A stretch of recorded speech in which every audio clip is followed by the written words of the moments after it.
families, staff, council and trust, lead patron and friends and graduates. Today we're celebrating the achievements of you, our students, who are graduating after your dedicated efforts with us since you first joined us. It's been our aim to help you to develop your skills, give you valuable experience of performance and working effectively with others. Alongside the specific coaching and teaching within your respective disciplines, we've also tried to give you an understanding of the wider aspects of performing arts, including the business dynamics. In short, we've tried to prepare you for the road ahead, wherever that might take you.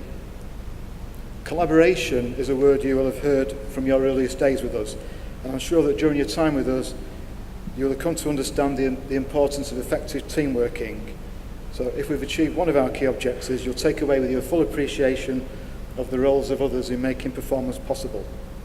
Hopefully, you'll also have built up some enduring friendships which will enrich your lives socially and possibly professionally for many years to come. Each graduation is an occasion to cherish, but as I said in my opening sentence, today is our 20th, and I think that merits a particularly special mention and a tribute to our two founders. Paul's fierce ambition to save his old, neglected, derelict and decaying school eventually led him to team up with another visionary, Mark, and LIPA was conceived. They overcame many challenges and frustrations.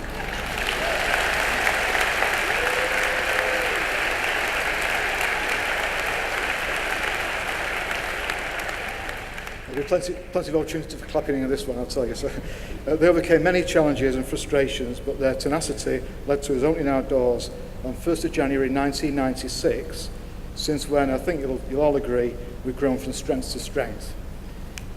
Given his hectic diary commitments, it's quite remarkable that Paul's attended every one of our 20 graduation ceremonies. And not only that, but he's continued his yearly mentoring of third-year selected singer-songwriters. His ongoing commitments hugely appreciated.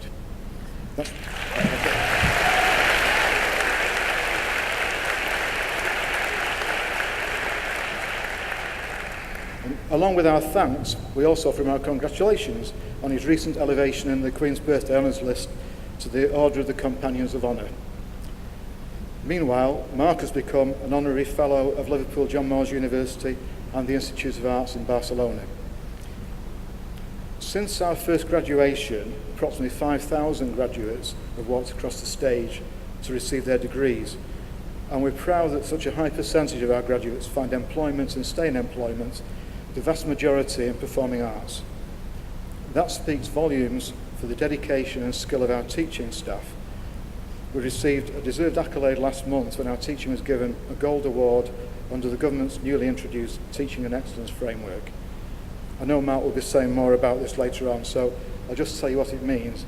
The official definition of the Gold Award is that an institution is of the highest quality found in the UK, providing consistently outstanding teaching, learning and outcomes for its students.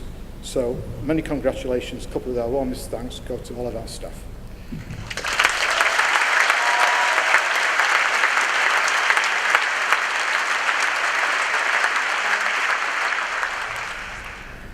Thanks are also due to the many people and organisations who supported us over the years.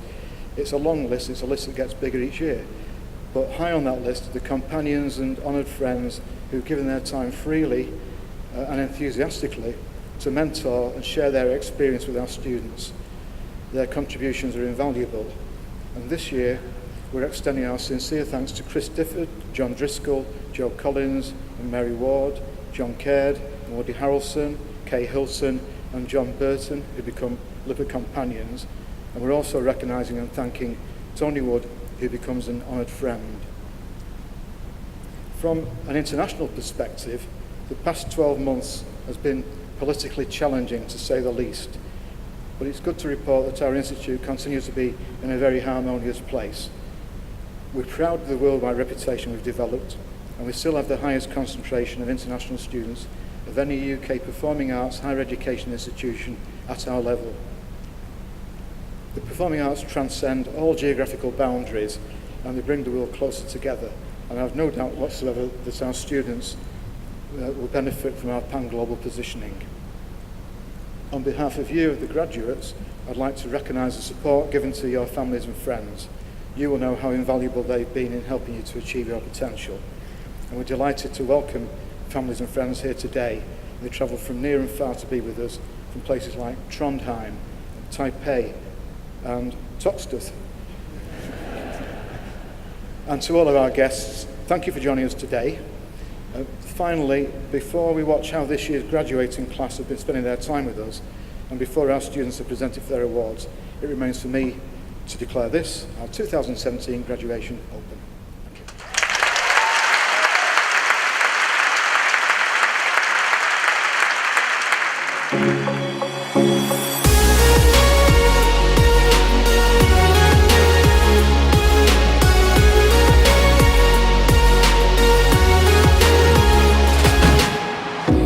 It's the end and it's the start.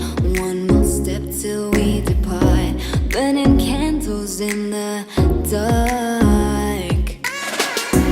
Is it right to face the rest? Tell me, have we really left? Heart is beating through my chest. What's next? Isn't it crazy how we made it? We're going places and I wanna know what's next. Isn't it crazy how we made it? We're turning pages. I know we're going places. Where we going is unknown. Helping hands are letting go. Time to make it all night. Memories like photographs, just like that, they're in the past. So many nights I wish they'd last. What's next? Isn't it crazy how we made it? We're going places and I wanna know what's next. Isn't it crazy how we made it? We're turning pages. I know we're going places.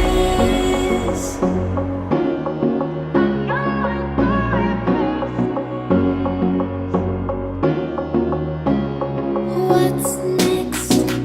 Isn't it crazy how we made it?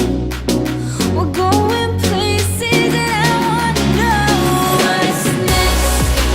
Isn't it crazy how we made it? We're turning pages and I know we're going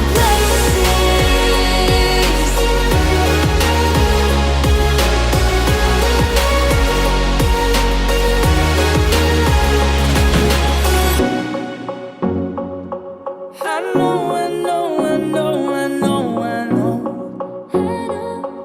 I know, I know we're going places.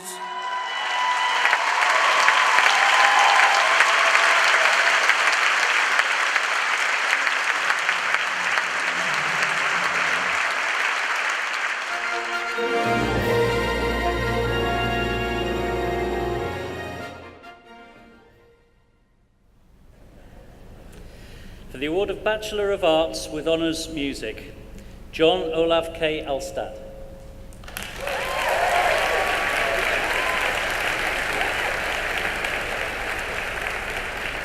Paige Leslie Arnold.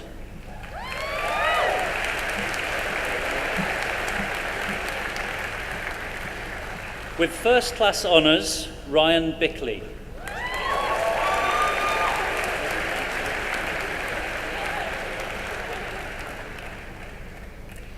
Nils Martin Frisk Burstrand.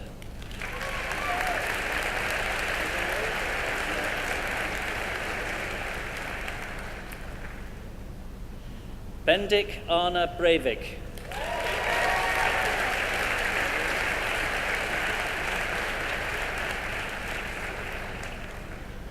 William Alexander Brown.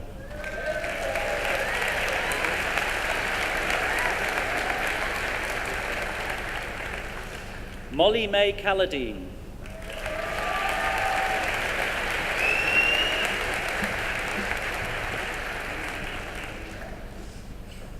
Adam Chapman.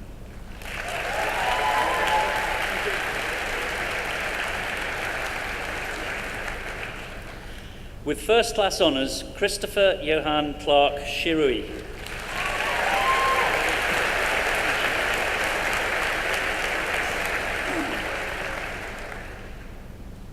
Harry Benjamin Cook.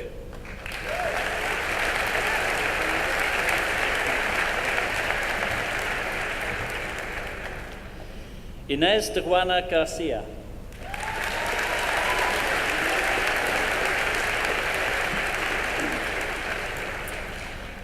With first class honours, Molly Jacinta Bridget Dunley.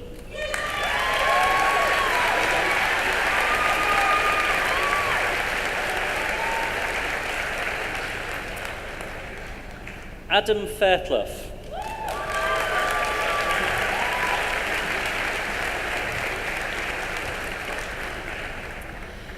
Isabella Edwina Kimberly Adeline Feld.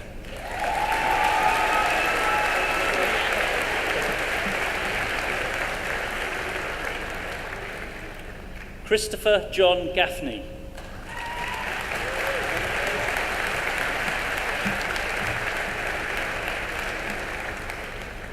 With first class honours, Ian Janko Gilberg.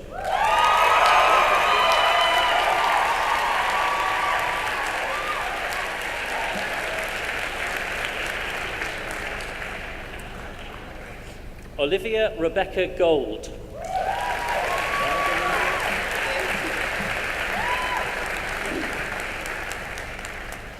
With first class honours, Grace Goodwin.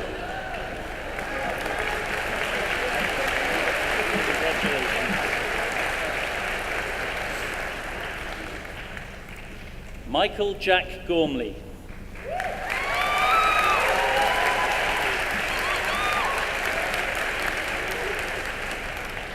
Mary Elizabeth Gregson Miller.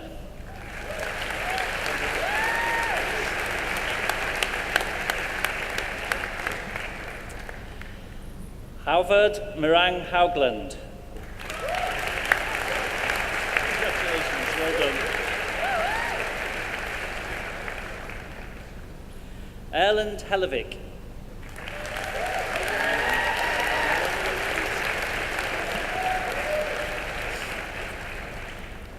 Samuel Joseph Horridge.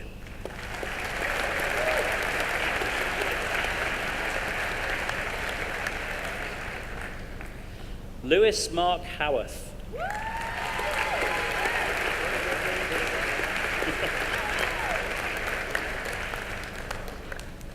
Tamara Conway Howarth.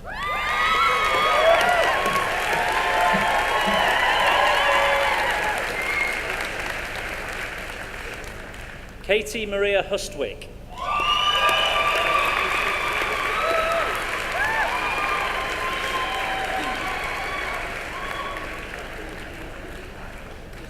Courtney James.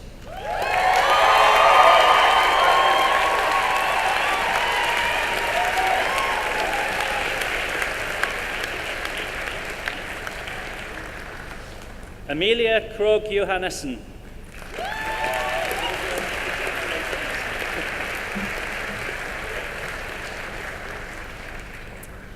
With first class honours, Simon Einasrud Juel Hansen.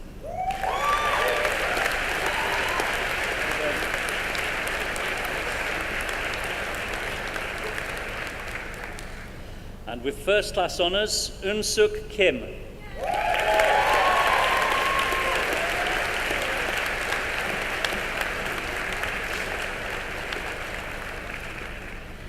Matthew Elliott Leach.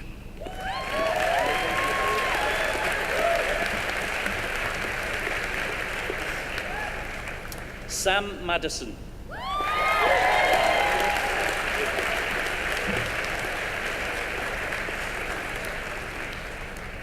Lily May Makatansky.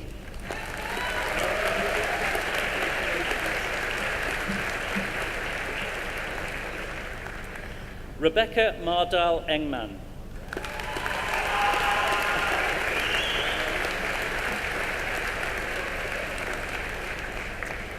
Bridget Annalise Mayer.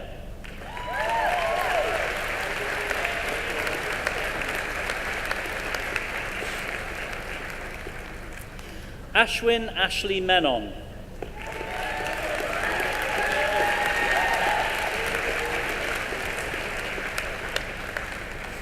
Patrick Morrison.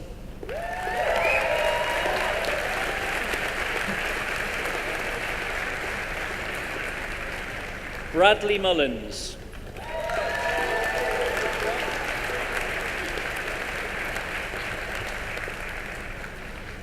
Mark Andrew Naylor.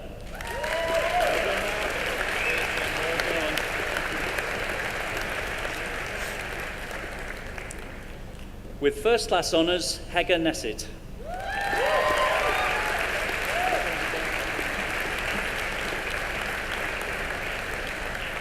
Connor Michael O'Shea.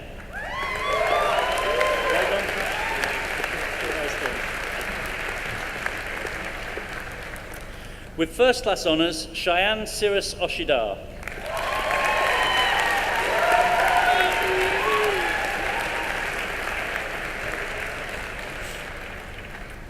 Seth Egan John Phillips.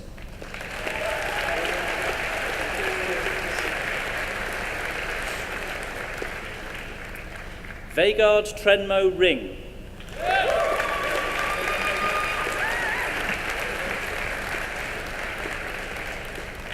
With first class honours, Tatsuhiko Saiki.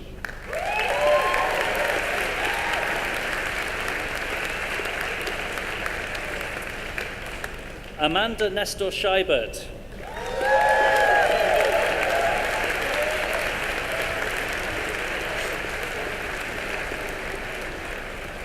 Elina Holzbrecken Skar.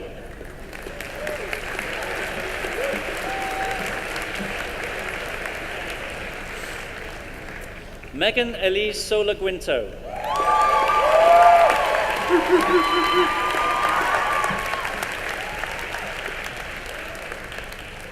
Joseph Warrener.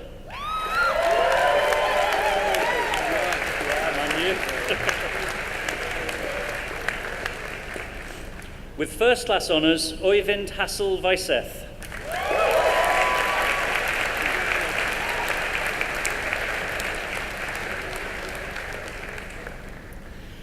Christopher Richard Nicholas Yates.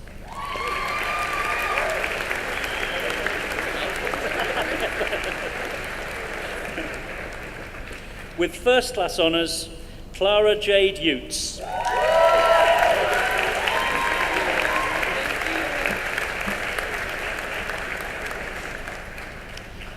And for the award of Diploma of Higher Education in Music, Sondra Ivar Vikan Johansen.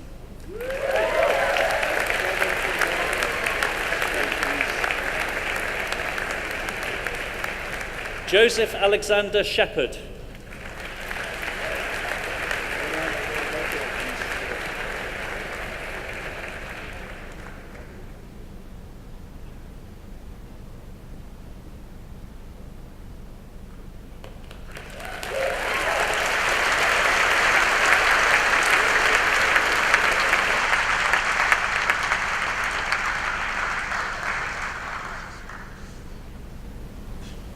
We're just going to have our first companion, this year's first companion. And before we hear Chris's citation, I'd just like you to know why we make these awards. There are two reasons. Since we began, we wanted our students to be taught by people who had done the job. So we prize experience and we prize experiential learning. Now, no institution is better than the people who teach in it or assist the teaching, and Ian has already rightly paid tribute to them. In addition, every year we have first-rank people who share their professional lives and experiences with us, lead workshops, seminars, masterclasses.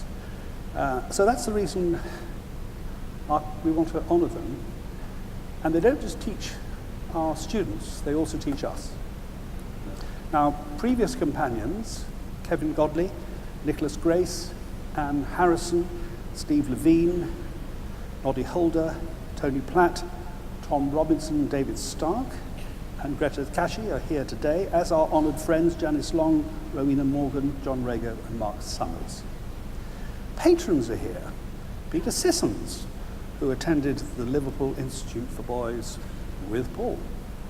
and When Sleep. As well, our ever loyal Gary Christian. Now, being in the provinces, we have to make a greater effort, and they have to make a great effort to come to us. Over 140 people have joined us this year. That's just the context. Now, Chris, would you kindly stand? Chris, this struck me listening to the DVD of the session you did here with us, and the thing that struck me was your giving back generosity. For example, you've been running your songwriting workshops for over 20 years. I can't believe it's money earning. And you offered to listen to our students' music or respond to their questions if they sent their songs to your website. For a songwriter with some 250 songs and over 14 albums under their belt, what an offer.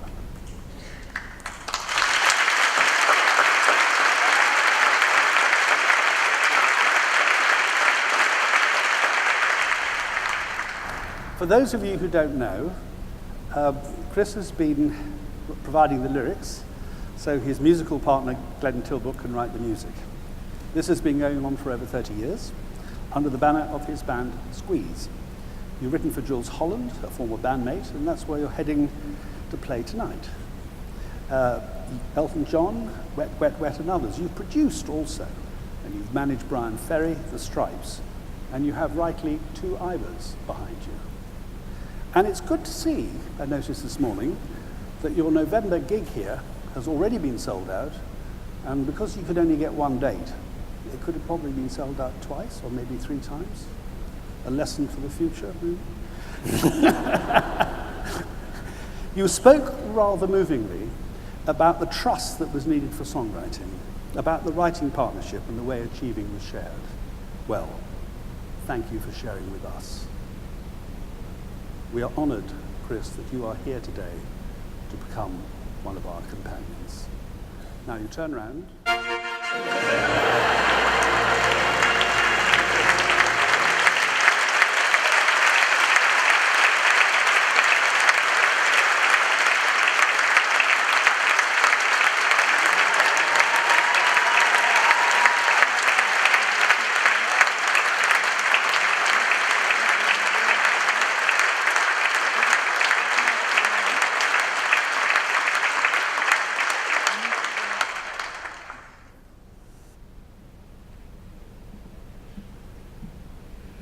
I did say extra large. I was only here a week ago with Jules Holland, and I wasn't nervous at all. But tonight, or this afternoon, I seem to have a little bit of nerves. But I'll get through it as quick as I can. Firstly, I'd like to say I'm honoured to receive this companionship from Lipper, and I'll try and dress like this for the rest of my life. When I first came to give a talk to the students here, I was struck by how focused everybody seemed to be. My first session in the main hall was full of young songwriters, all willing to listen to somebody much, much older than themselves and tell his story of how he survived the music industry in the 70s, 80s, and beyond. When I was 16 years old, I had one single vision, and that was to be in a rock and roll band. Unfortunately, my dad didn't think it was a very good idea.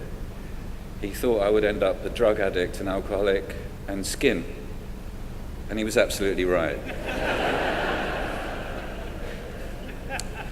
But I was inspired by the Beatles, The Who, and the Small Faces, and to be in a band was everything to me. That's exactly what I wanted to be. And to have that single vision is what all of us need when we start out in life, I think. I put an ad in a sweet shop window in 1973, cost me 50p. I stole the 50p out of my mum's purse. And that 50p got me to meet a guy called Glenn Tilbrook, and we formed a band called Squeeze, and as has been explained, we've had 14 albums out. And that 50p has brought me to this stage today, so I think it was money well spent. Or nicked. So I think I've got the best job in the world, really, being a songwriter. And I lived out of a suitcase most of my life and followed my dream.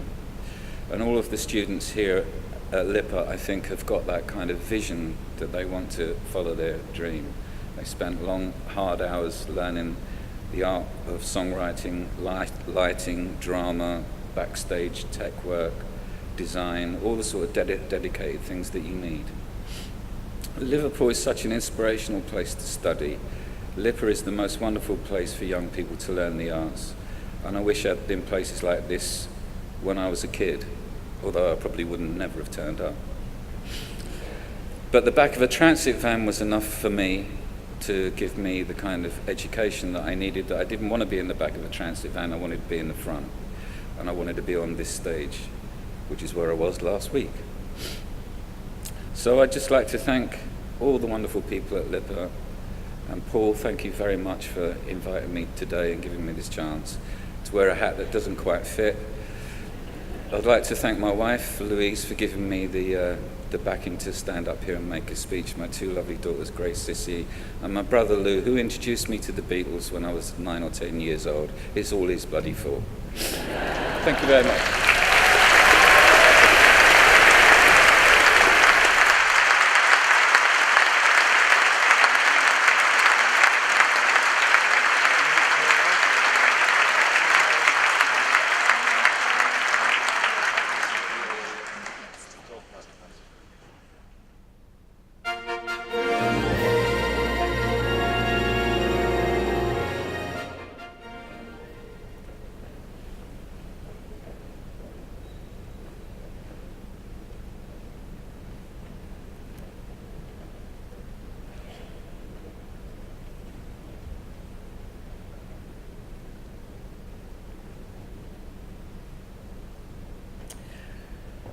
Bachelor of Arts with honours Theatre and Performance Design. With first class honours Drusilla Jane Alfieri.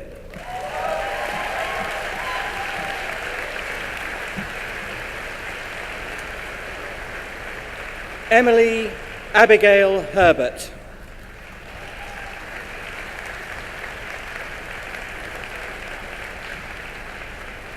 With first class honours, Dylan Henry Howells.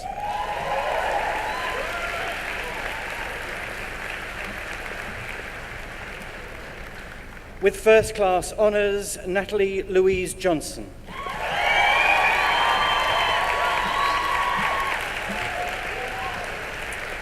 With first class honours, Aileen Elizabeth Kelly.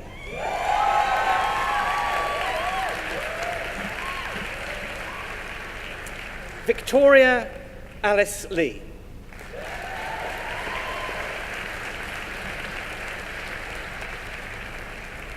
Sidonie Elizabeth Patterson.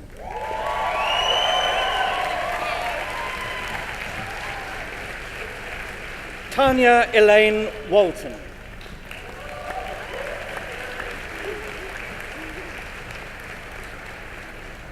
Bachelor of Arts with honours, Theatre and Performance Technology, Elizabeth Louise Badley Adams.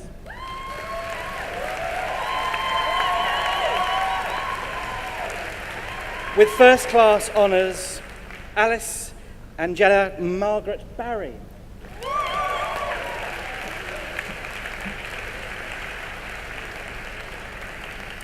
Dominic Samuel Beale.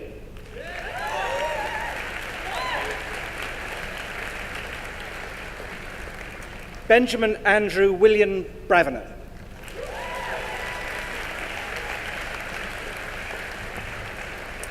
Claire Dawn Carlton.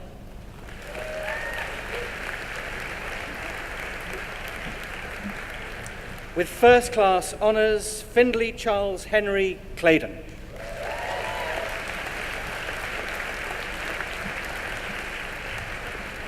Rebecca Chloe Davidson.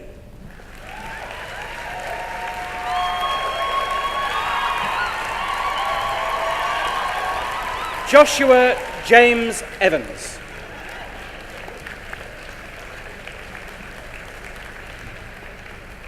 Adam Fenton.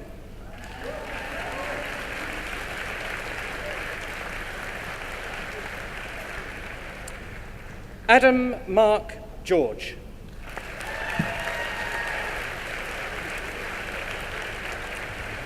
With first class honours, Christopher Tonna Haukas.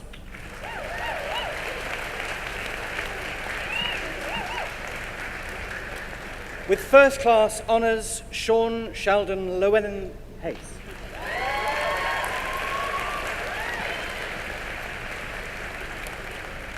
Rhiann Sarah Huff.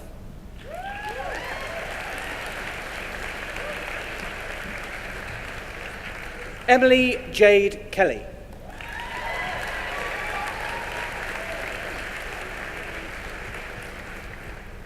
With first class honours, Joseph Michael Kervin.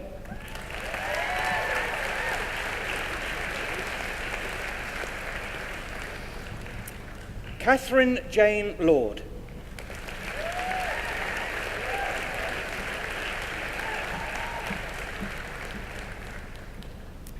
With first class honours, Harry Ward McRae.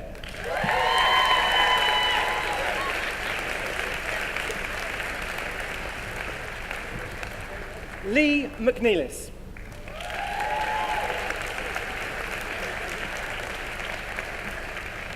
Mari Shepherd.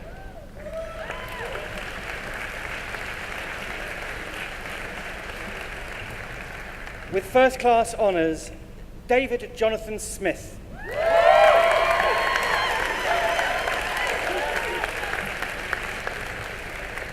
With first class honours, Taser Doreen Stefanska.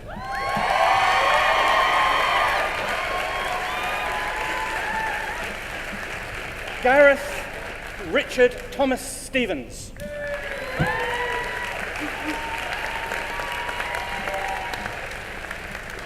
Jason Stickland.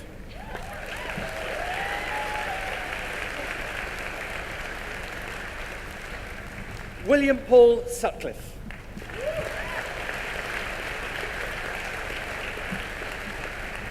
Genevieve Isabel Diane Tyrrell.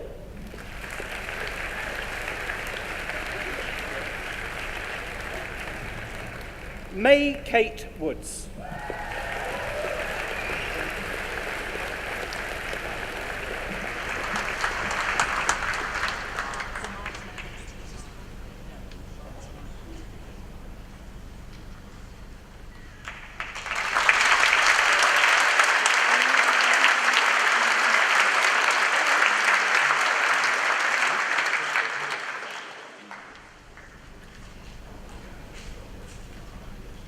John, would you stand up, please? We'll be looking at your programmes. This is John Driscoll. We want to thank you, first of all, for your session. To have a professional of your calibre sharing your experiences and insight was a total treat. Now, I've discovered that you first worked with Sam Mendes in 1997?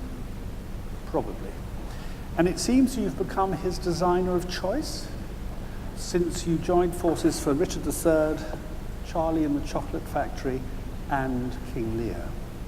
It was also rather good to see Enron mentioned amongst your credits because one of our graduates had a prominent role in it. Sorry, I can't resist that. Sorry. You've designed shows on Broadway for dance and opera. You've won or been nominated for 10 well-known awards. This is the interesting bit for us. Your interest in film led you to video design. Dirty Dancing, Brief Encounter, Earthquakes in London, Birdsong, and Alice's Adventures in Wonderland benefited from your skills, and Gemma Carrington's as well. Now, we're going to be in further touch because this is an area of work that we want to teach in future. It's not the reason why you've been invited, by the way. You've given a great session. But for the time being, John, we are happy you are here to become one of our companions.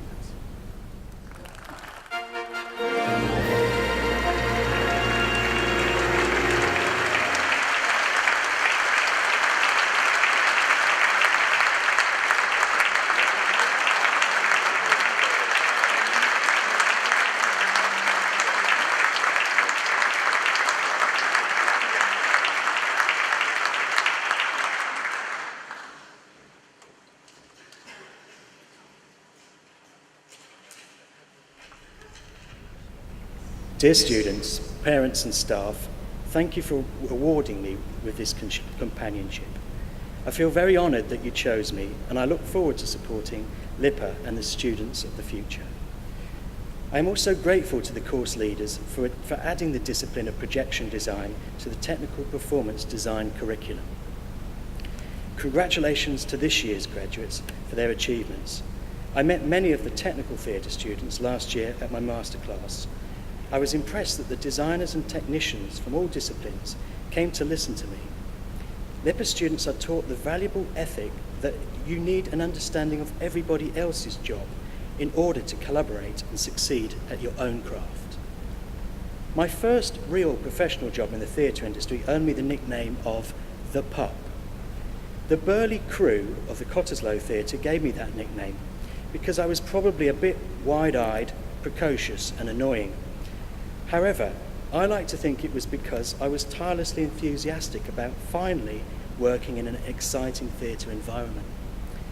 Enthusiasm for your craft and the belief in what you are doing is a priceless commodity. If I ever get an enthusiast in my team, it is such a joy. Get out into the industry and be infectiously enthusiastic and you will go far. I am by nature a fairly cautious person. This hasn't prevented a few mishaps along the way. In 2011, while working on a show in the London Palladium, we returned after the Christmas break to find the entire projection rig and all my work had been burgled. It was hard to believe, and it was the West End musical version of the Hatton Garden heist. The lessons here in this digital age is always back up your work. On the subject of risk, many directors have encouraged me to push myself creatively. Matthew Warchus, the director of Ghost the Musical, would often come up with an idea that sounded absolutely crazy and would be very complex and uncomfortable for me to produce. The results, however, often looked fantastic and completely transformed the show. The risk was often well worth it. I would urge you to work outside your comfort zone.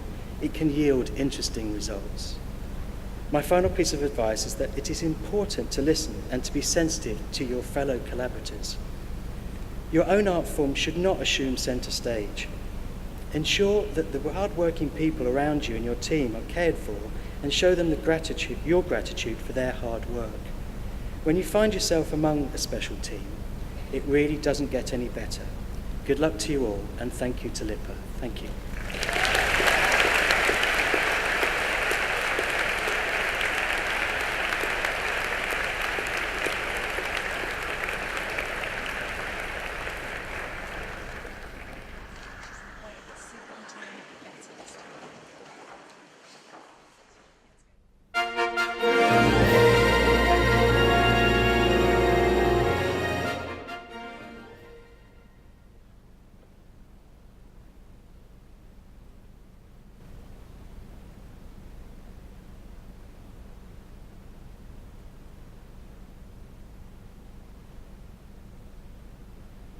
For the award of Bachelor of Arts with Honours in Community Drama, Emily May Charlton.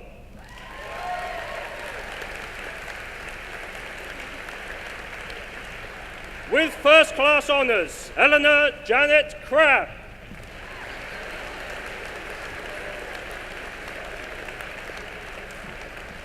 With First Class Honours, Chantel Rebecca Davies.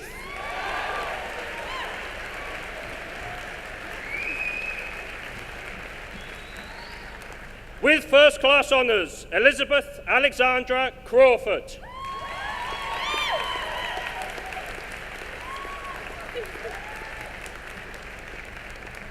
Ruth Harlow.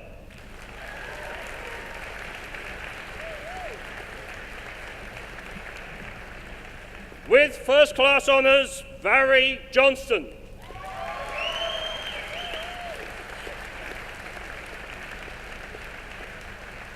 Joel Devon Lewin McIntosh.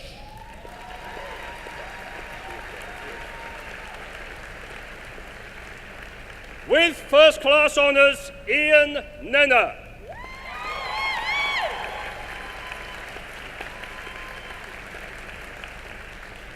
Jessica Page Norton.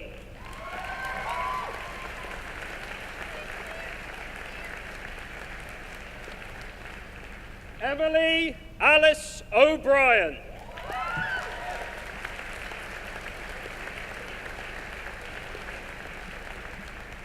With first class honours, Paige Elizabeth Pemberton.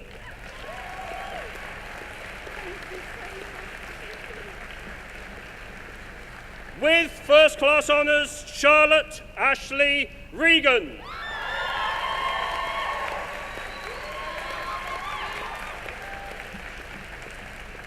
Alexander James Woolliscroft.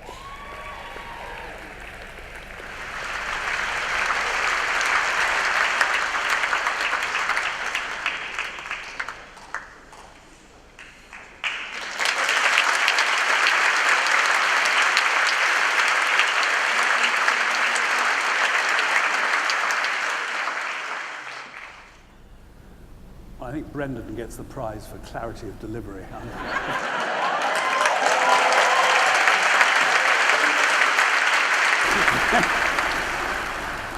Now, Mary Ward and Joe Collins.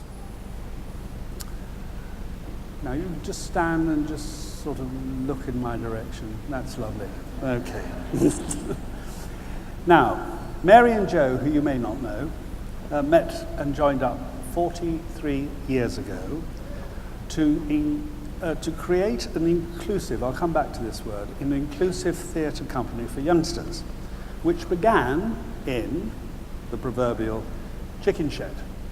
And the title has not only stayed with you, but is original enough to stay in people's minds. I knew nothing about you, but Chicken Shed I did know about. It's a bit like the Hull Truck Theatre Company. There's an art in choosing the right name.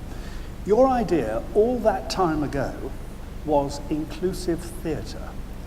6 years into your venture, your company included a boy with cerebral palsy, the first of many youngsters with physical and mental challenges.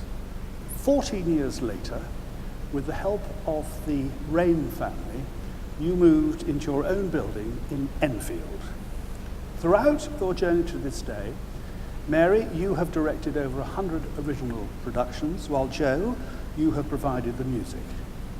And a key part of your creative process is the way your youngsters are involved in the creation of the shows. You must feel so proud creating something out of nothing that has affected thousands of lives, pioneering as you have diversity and inclusiveness. For many, these are just words. You have lived them. And you've had participants who now say, Chicken Shed is one of the few places I feel I can be truly myself. I'd be nothing without Chicken Shed. Mary and Joe, we're proud you were here to become one of our companions.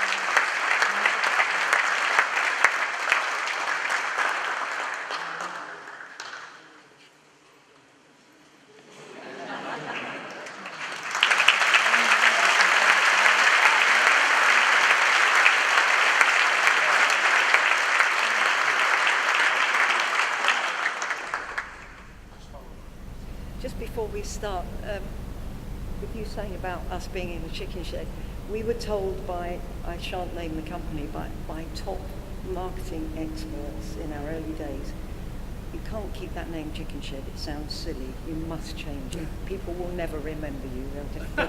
They won't take you seriously is what they said. So, but we start with our gut feeling. So there's the first piece of advice. Always follow your gut feeling. It's usually the right one.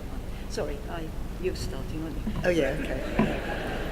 Was it me? Yeah, I think it okay, is, okay. yes. Right. Well, the first thing, obviously, that I'd like to say is how incredibly grateful we are to be honoured in this way. Overwhelmed, actually, because it was the last thing we were expecting. And this is such a marvellous place to be associated with. So we're very grateful.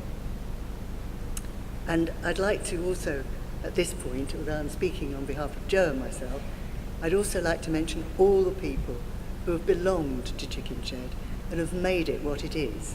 Because everyone who joins us slightly changes it and makes it part of them.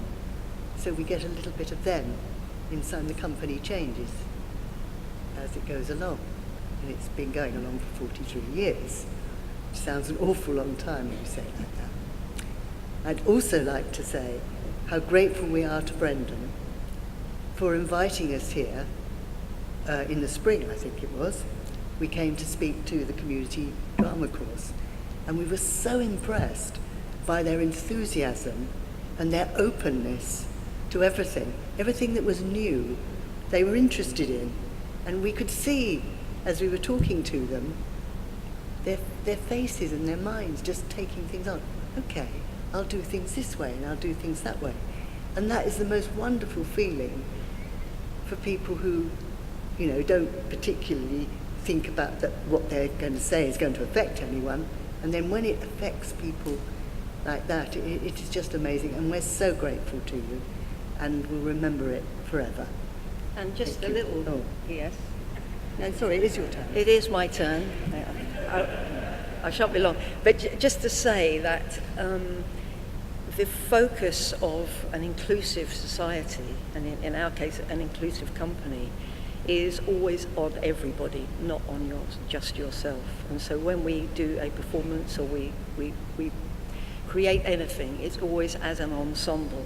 And we find that way of working actually brings about the best work. So the advice is, don't always just focus on yourself, focus on the people you're working with. And I think the best art is created that way. But thank you so much. It's a great, great honour, and I'm hoping we can come back again and do another session. Thank you very much. Thank you. Thank you.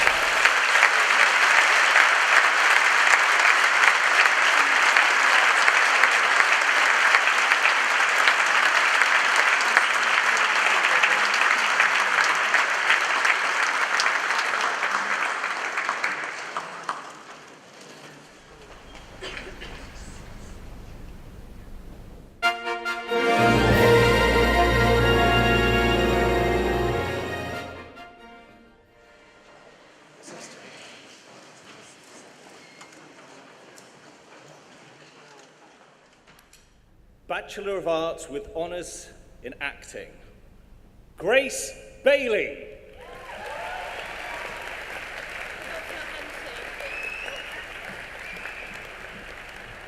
With First Class Honours, Joelle Ann Brabham.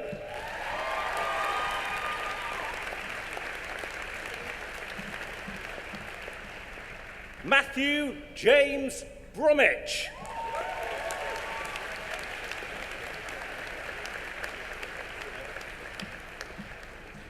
With First Class Honours, Lydia Mary Cashman.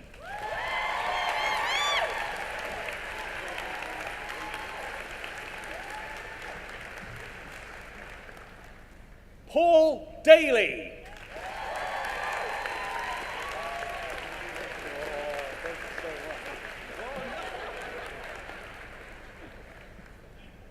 Richard, I beat you.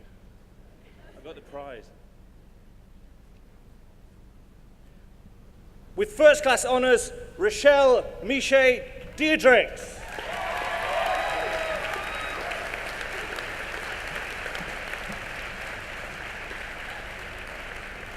Toby David Francis Fowler.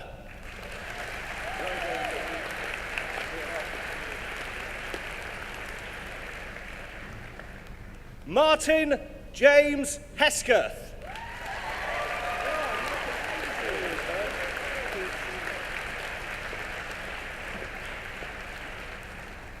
Amy Louise Housley. Yeah, of course. Rebecca Johnson.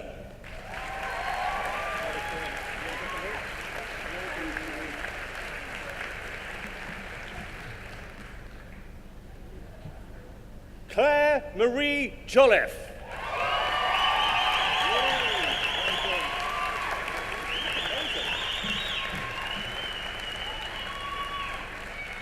Andre Olsen Lassimo.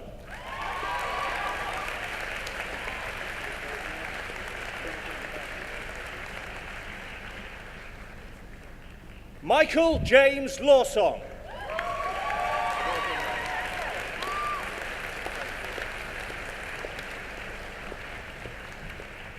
Robin Lovell.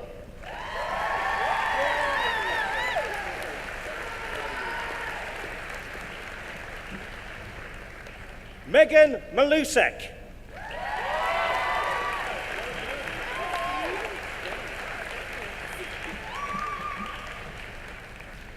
Olivia Catherine Mann.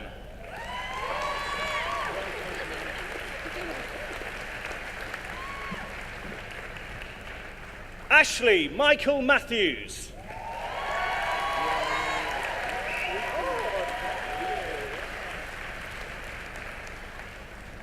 Yvonne Louise Maxwell.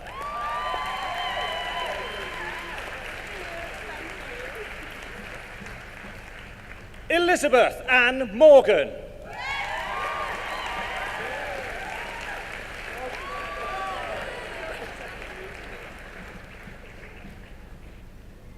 Jennifer Lee Plackmeyer.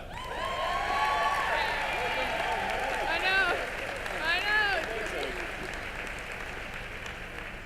With first class honours, Jessica May Pritchard.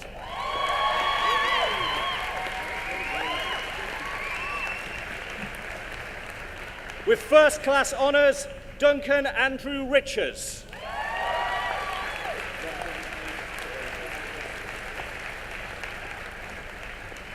With first class honours, Isabella Daisy Rubin.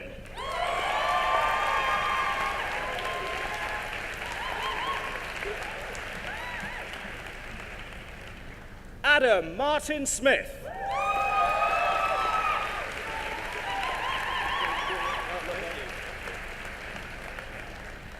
Stephen Smith.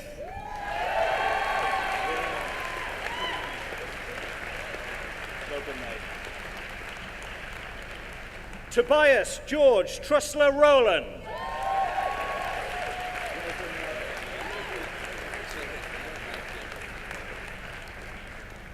Alexander Veridian Johnson.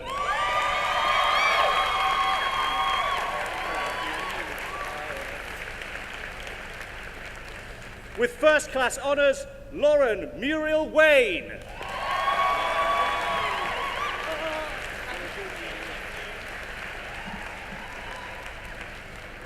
With first class honours, Jonah Benjamin Robert York.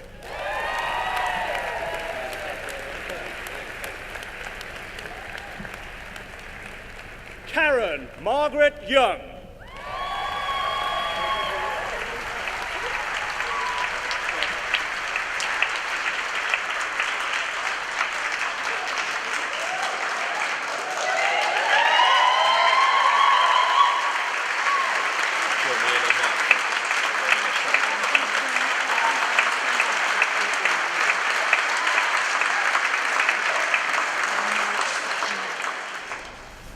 Now, two acting companions.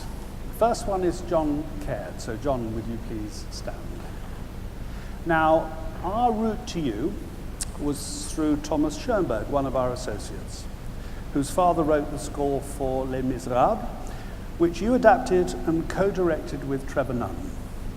It's now the longest-running West End musical, still going strong after 31 years. Yeah.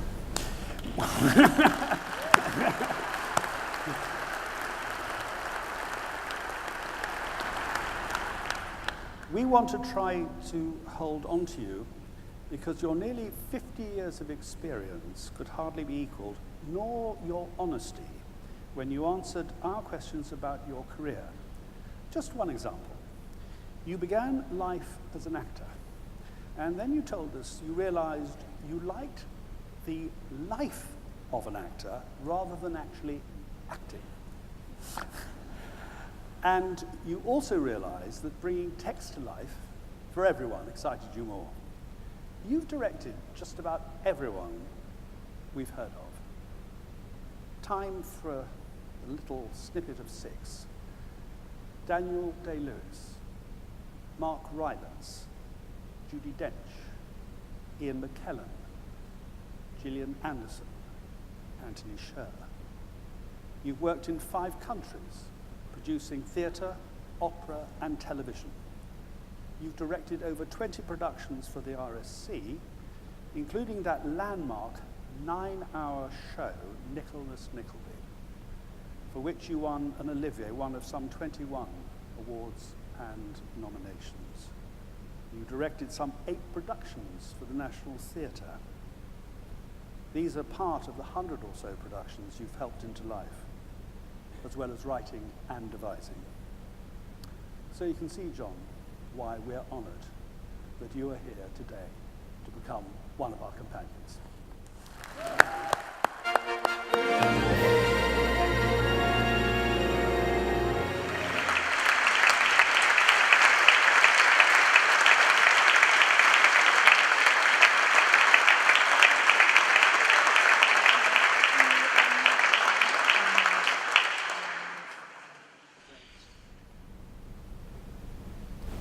Thank you, Mark.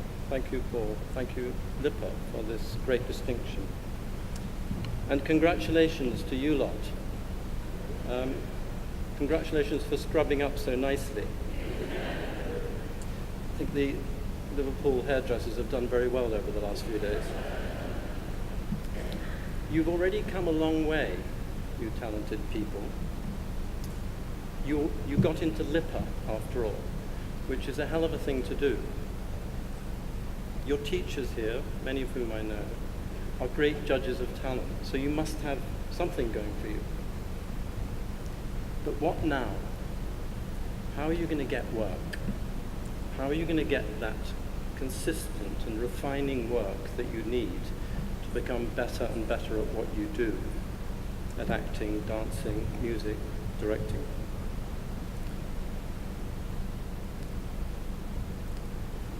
In my career, I've worked with many, many ensembles of actors, designers, dancers, singers, and I've noticed one defining quality that the successful professionals all share. And it's not to do with their talent. Successful professionals may have a great deal of talent or not so much. It's not to do with their skill. It's certainly not to do with their intelligence. And God knows it's not to do with their beauty or their sexual attractiveness. No, the quality that defines everybody who succeeds in the professions, in the artistic professions, is the quality of persistence. Against the odds, they have persisted, they have insisted that their talents must be heard, their voices must be heard.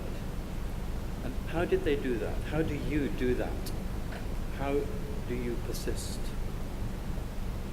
The Americans have a very nice proverb. It says that the squeaky wheel gets the oil. It's the squeaky wheel that gets the oil. I think this is a proverb derived from those wagons going west across the prairies. The wheels that are running smoothly might need the oil, but it's the squeaky one that gets the oil. You have to be the squeaky wheel. You have to network. You have to write letters and emails. You have to keep your CVs and your websites up to date. You have to Facebook and WhatsApp and Snapchat and Twitter and tweet for all you're worth. You have to be the squeaky wheel. And when you get given the oil of the audition or the interview with the agent or the producer or whatever it is, you mustn't beat yourself up when you fail to get the job. Most of the time, you'll never know why you haven't been given the job. 9 times out of 10, it'll be something completely out of your control. It'll be nothing to do with your skill or your talent or your beauty or your intelligence. And I assume you've all got a little bit of all those things.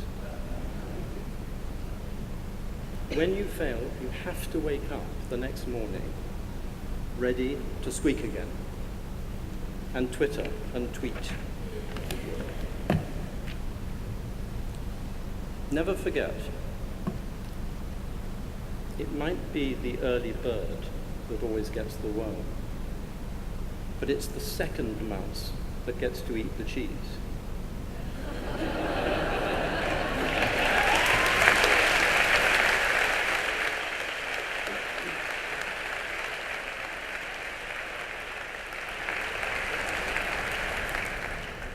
See, some people got that quicker than others, which proves my point.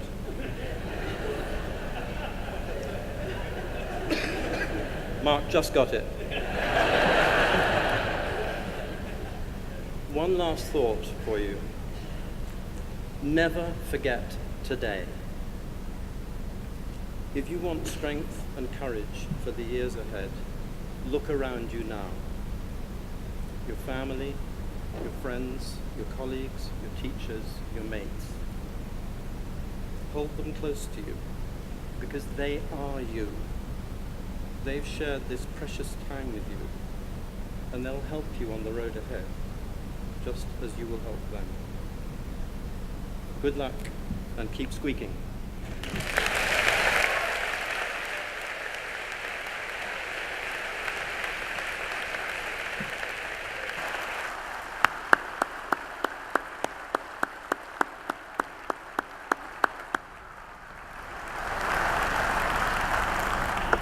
Now, we have actually 2 acting companions this year. So, Woody, would you kindly stand up, please?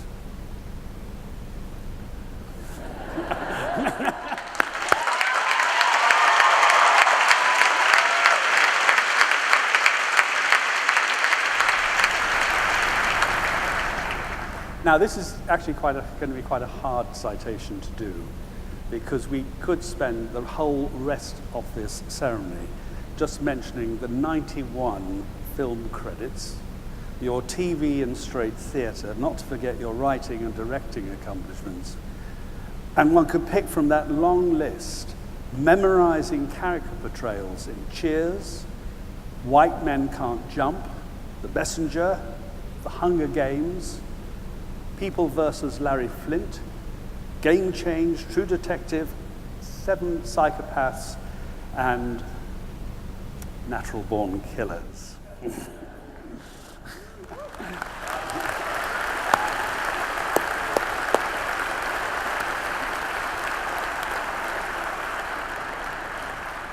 And of course, all the awards and nominations for these and other portrayals that have been showered on you. But I'm not going to talk about that. I want to talk about your engaging personality. It's impossible to summarize this, but in particular, aside from being the unstarriest star we've ever met, the way you engage. When I first showed you around during your first visit this year, you spontaneously joined a movement class. An unimagined surprise for our students. And then just recently, you came back to show us your unprecedented live feature film, Lost in London. After an hour of answering our questions in the Paul McCartney Auditorium, you hung out with our students in our bar for 2 hours, near enough midnight, before you left. So you've given us, Woody, a legacy we will never forget as a creative person and as a person. Woody, we are honored you are here to become one of our companions.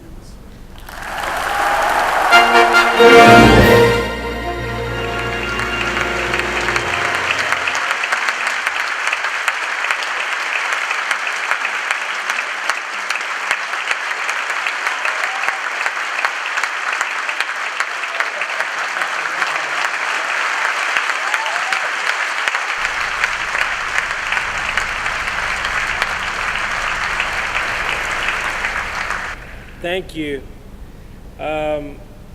the fact that I got drunk after the event, that's nothing to applaud. But, thank you to LIPA. This school, I'm so impressed with this school. I'm just blown away. I've met a lot of these students here, and I guess I partied with a few of you. And you're awesome. I love it. I love being here. I love coming back.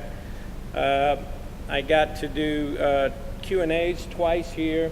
Paul invited me originally, and I was so glad when I first came, and then Mark, I got to meet then, and it was such a great experience meeting these students. And then I got to come back and show the film Lost in London, and I love it here. So I'm wishing all of you great success. Not sure I have any words of wisdom for you, because I'm not sure I have any wisdom, but I do have a couple of anecdotes that I'd like to share with you. One is how I became an actor. I was in high school.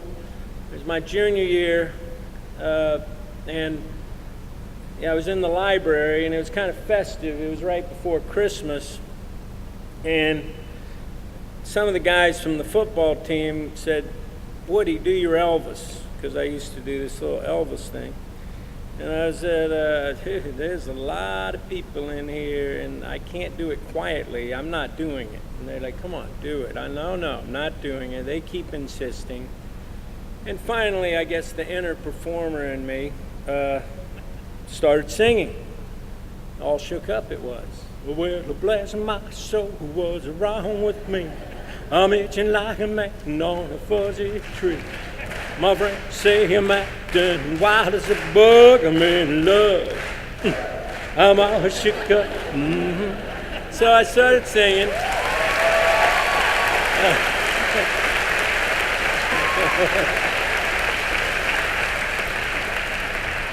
And then, suddenly, and it is loud, and then people start gathering around. And pretty soon there's a circle. All the students who were in the library are gathered around clapping along. And, it gets to the crescendo parts. "Well, a heart beats so it scares me to death." And everybody's getting a little more raucous. And then I jump up on the table, and I finish off dancing in my kind of an Elvis impersonation dance, And everybody applauds. And up comes this girl, Robin Rogers, who was, let's just say, attractive. And she was dating the best athlete in the school, and way above my weight class. And she says, "You know what? I'm the vice president of the drama club, and I'd like you to come try out for a play." And I was there, well, if Robin Rogers wants me to try out for a play. And so that's how I ended up becoming an actor. Now, it's true. I had no intention of being an actor, but, the point of that is you really have to go for it, because you're about to go out and you're about to take on the world. And you've got to go for it. And people will tell you, don't do that. It's a bold move, starting to sing in the library. Believe me, I tried to avoid it. But be bold. Fortune favors the bold.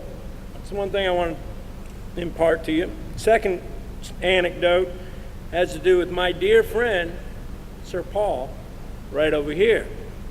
Now, when Paul was, before, everybody knows the Beatles are the biggest and greatest band in the world. But there was a time when they were trying to get a record deal, and they couldn't get a record deal. 3 different record companies turned them down, saying, "We have enough boy bands playing guitars." Now imagine being those guys, right? The only honorable thing is by 1965 just to have committed Harry Carey, if you're those guys. But these guys, you know, this is before they ever succeeded. They had this thing that they used to say to each other. And they would say, one of them would say, "Where are we going, boys?" And the others would say in unison, "We're going to the top, Johnny." And then the guy would say, "Where's the top?" And the other three would say, "To the toppermost of the poppermost." Right? Yeah, that's it. Okay, I just wanted to make sure. Yeah, so the important component of that, and I agree with John about persistence. I think persistence is very important. But if you don't believe, then you have no chance. You have to believe in yourself more than anybody. And people will tell you you're crazy and you got no shot. And you're already being in performing arts. There's a lot of competition. But believe and never stop believing. And, well, you ain't never going to be as successful as that guy, but you may. I mean, you just aren't. But you may do very, very well. So I encourage you all to believe in yourself and to go for it. And, hey, maybe you will get to the tippy top of your profession. And I wish you the best. And I'd like to also thank my wife, Flora, and my daughter, Makani, for coming, and Lev, my assistant. And I wish you guys the best. I know you're going to do great. All right.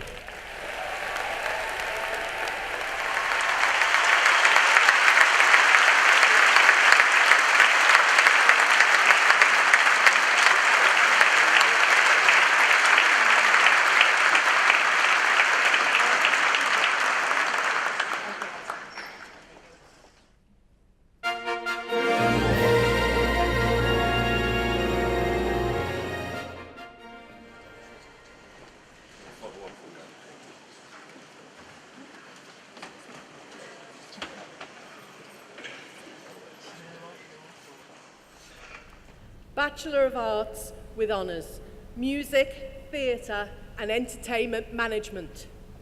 With First Class Honours, Gianluca Argidacono.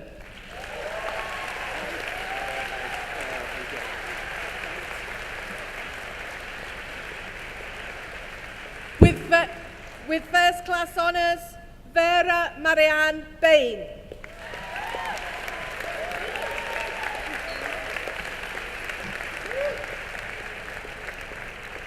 Anna Jane Brady.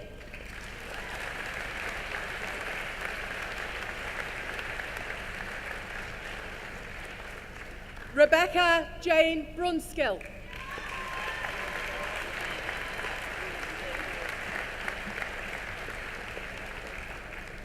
With First Class Honours, Charlotte Victoria Campbell.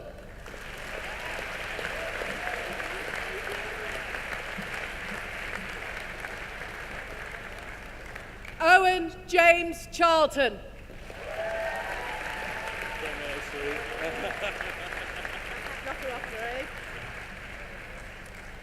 Charlotte Alexandra Chow Hughes.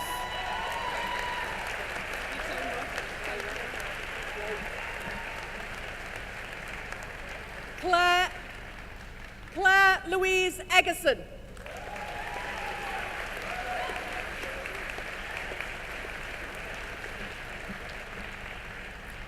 Ryan Ellis.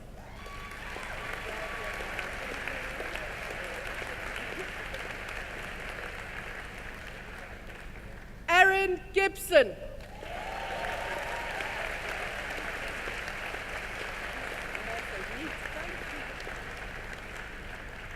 Cheyenne Alice Hooks.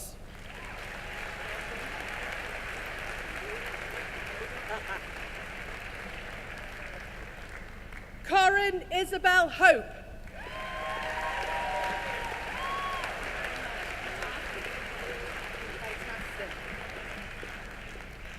Daniel Jackson.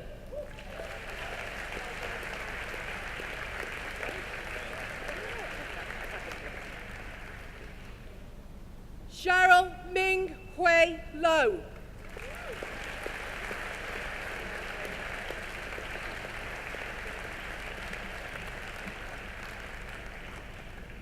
Anaya Masond.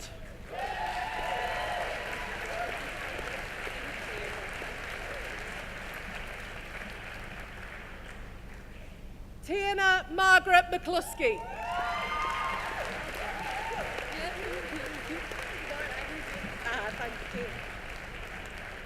Shannon Marion McLaughlin.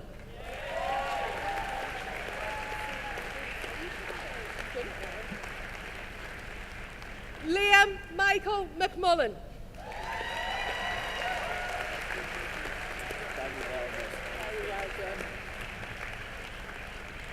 Emily Patricia Mulcahy.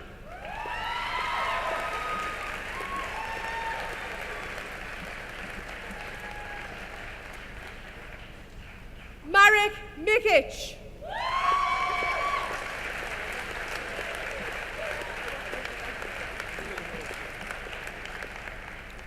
With first class honours, Judith Megan Paisley.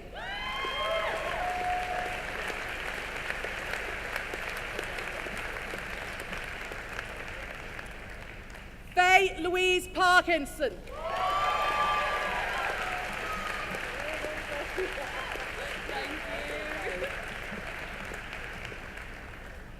With first class honours, Hannah Maria Pierce.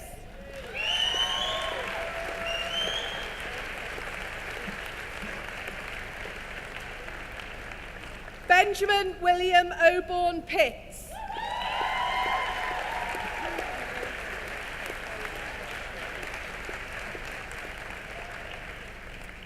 Georgina Louise Speller.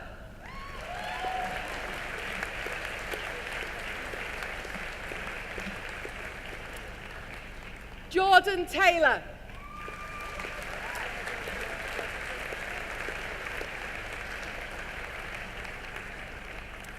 With first class honours, Tom Hendrik Ubelgen.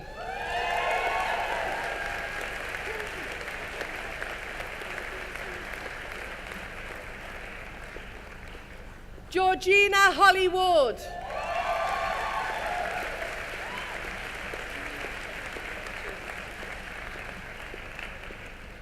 With first class honours, Molly Ann Wright.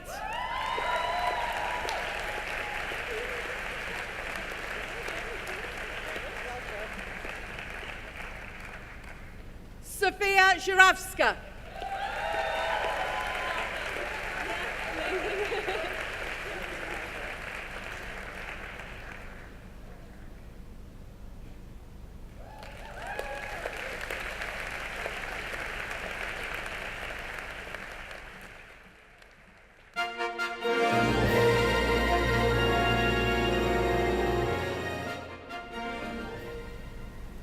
Bachelor of Arts with Honors Dance.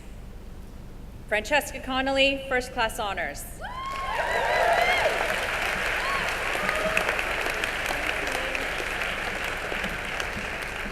Sune Eriksson.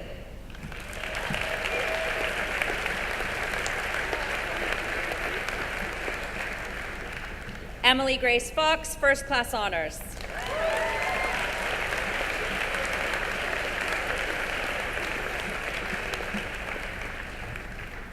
Jasmine Leanne Goff, First Class Honors.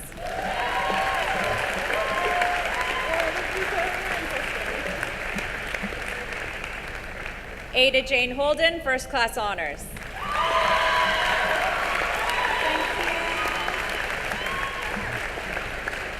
Phoebe Heather Hudson, First Class Honors.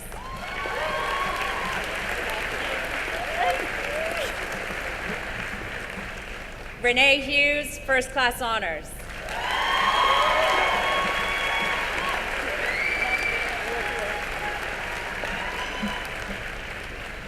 Jasmine Lauren Kent, First Class Honors.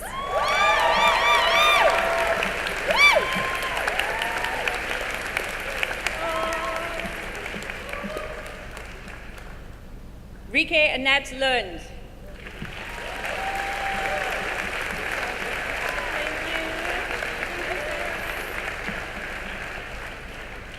Maria Mastro-Leonardo, First Class Honors. She told me to tell you that you've missed Ida. Okay. Ida Jurgensen.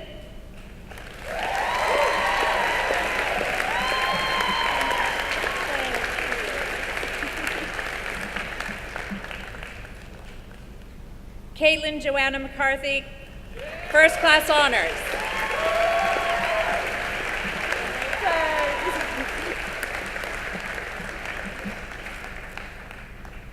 Taryn Louise McHugh. Thank you so much. Megan Elizabeth Moore.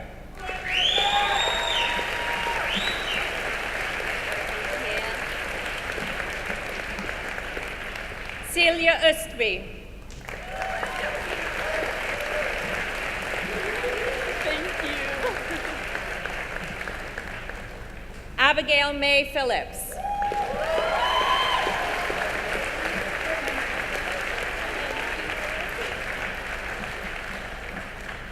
Isabel Jane Probert, first class honors.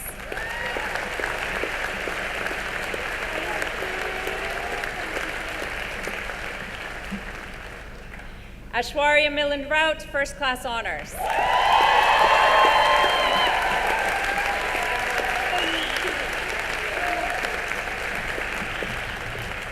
Ella Redhead, first class honors.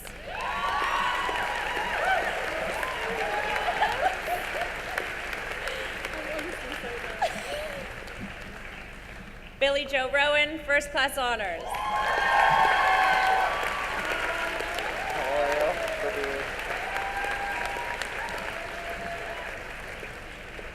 Sanya Jitendra Singh, first class honors.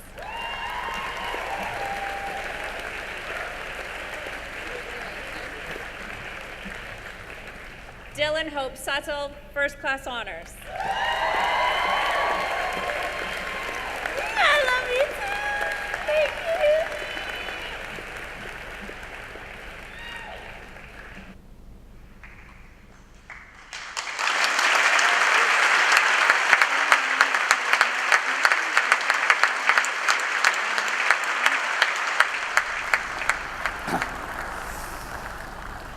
Now, our dance companions. So, Kay, would you please stand up? I hope you're all getting the general idea that we have companions for every discipline. So, Kay, you're our dance companion this year. You started your own agency in 1996, which was actually when we started LIPA. You had an illustrious and varied career as a dancer here and overseas. There are a few names that we know. Kudos Entertainment, BBC, probably don't want to be known that much these days, Channel 4, ITV, Adidas, and Reebok, until you realized that choreography was your passion. And your extensive choreographic work led you to start your first production company, which then led to your agency, then start your own agency. You know, it's a career trajectory that if one of our graduates was going on, we'd be so proud. Anyway, a variety of experiences, clients ranging from Dancing with the Stars in Turkey to Liverpool Football Club new sponsorship launch, from Glamour magazines to 50 Cent UK tour, from Dubai ICC to Manchester Fashion Week. You've worked with abled and disabled performers, as well as every level of the learning journey, from primary to higher education.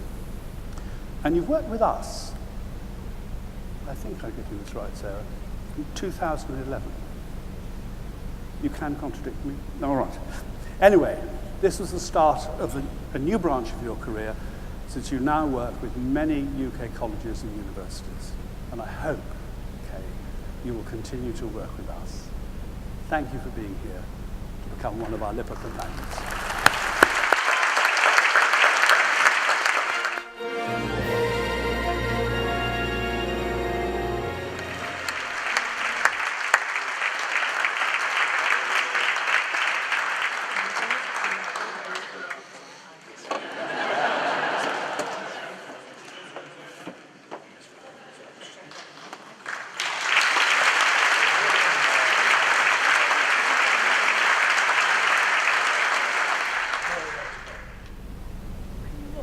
so many people do the same thing and forget.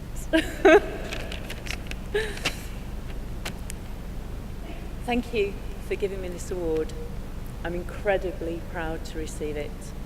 And I'm also grateful that such an amazing school has opened for the performing arts. It truly is a special place and a fantastic institution for tomorrow's young professionals to train. Alongside this, I would like to thank Sarah, your head of dance, for inviting me to work with you and for the confidence that she had in my ability to deliver and continue to deliver what she wanted. There is no other institute that works as LIPA does for students. It's such a breath of fresh air and an honour to be involved in the process and to watch dancers flourish. I would like to say a special thank you to my mum, who is here with me today. Without her, I would never have made it onto the stage, and I would have stopped before I got started. I have an everlasting memory of my first dance school show at the age of 3. The dance number was Feed the Birds, and I was backstage, dressed as a bluebird, refusing point blank to go on. Despite pleas from friends and teachers, I stood my ground. My mum had to come backstage eventually, and whilst I'm sure there was sweets and bribery and all sorts of things involved as well, the one thing that I remember and I carry with me even now, she said to me, just give it a go. Try it, see what you think. You'll love it once you're up there. Well, she wasn't wrong. Throughout my career, starting out as a dancer, then choreographer, to setting up the agency, and now extending into teaching, I've kept that advice with me. Give it a go, see what you think. After all, what is the worst that can happen? With that in mind, I say to the graduating class, conduct your career as a business, take full advantage of the endless opportunities that will come your way. Enjoy it, and remember, every day you go to work, you're going to do something that you love, and it doesn't get any better than that. Thank you.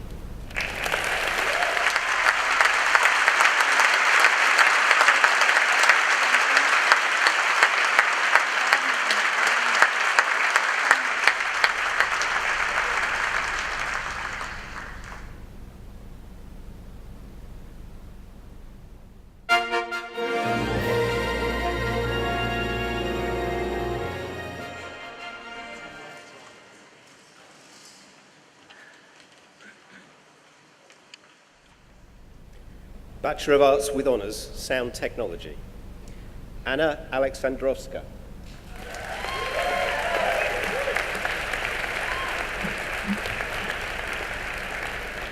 With First Class Honours, Henry Christopher Bentham.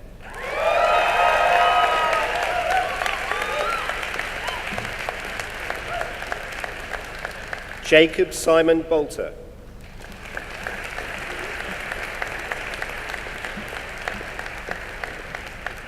Luke Adam Capay.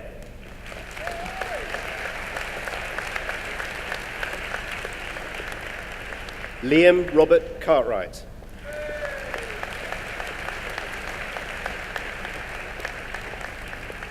Max David Collins.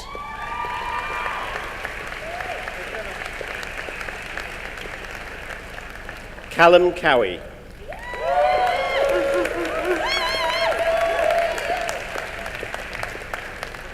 Jonathan Paul Desaro.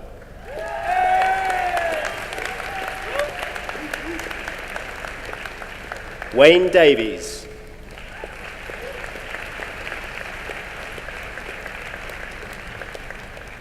Sam Robert Downs.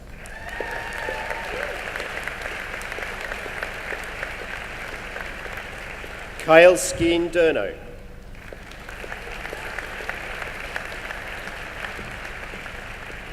Matthew James Fell.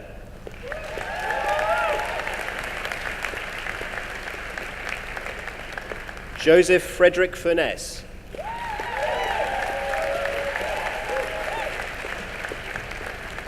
With First Class Honours, Loic Gaillard.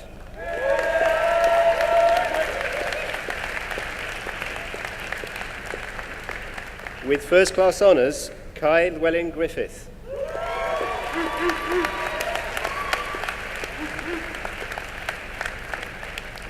Andrew David Horseman.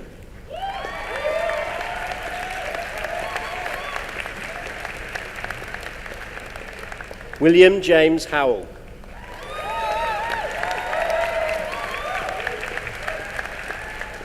Benjamin James Loveland.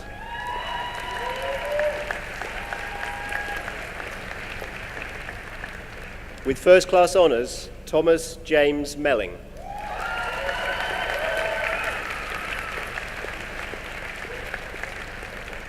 With first class honours, Thomas Guy Munno.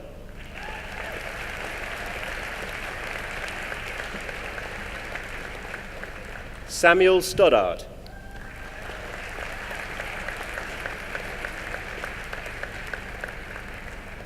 Edmund Arthur Valentine Vesti.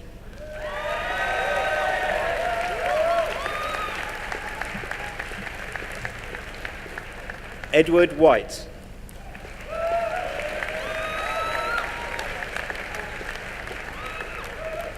And with first class honours, Harry George Thomas Williams.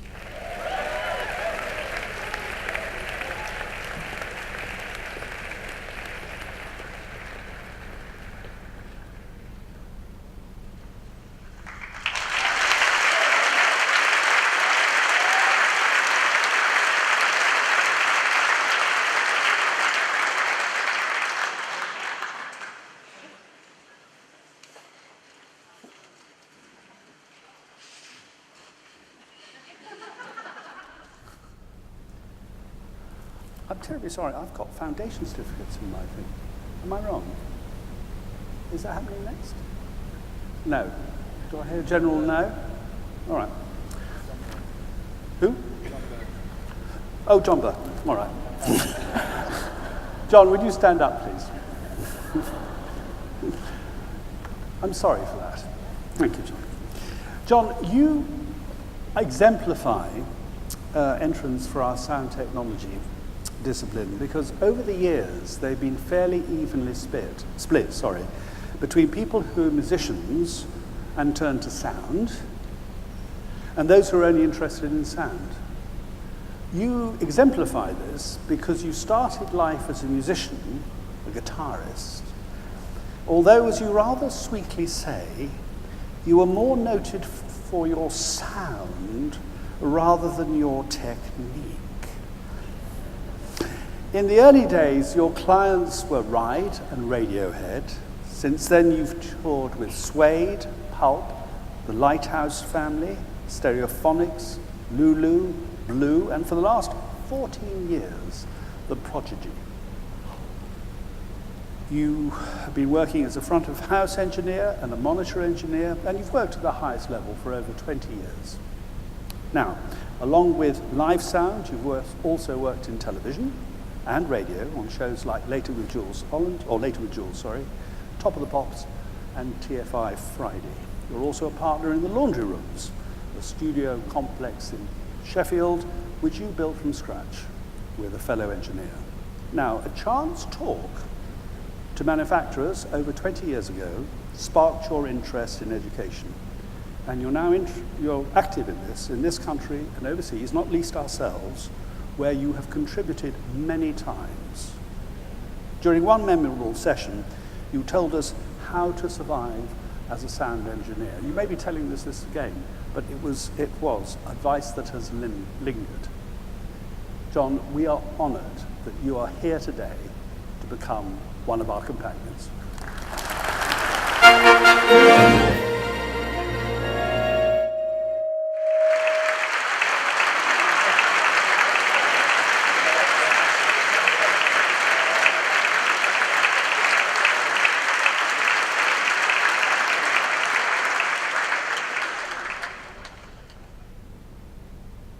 Wasn't quite the introduction I was expecting, really. Firstly, I'd just like to say congratulations to all of you for getting through the last 3 years or however long it's taken. Well done, I'm really proud of you all. And thank you to Mark and Sir Paul for this incredible award. I spend a lot of my career standing at the back where that gentleman is there and not really getting much recognition.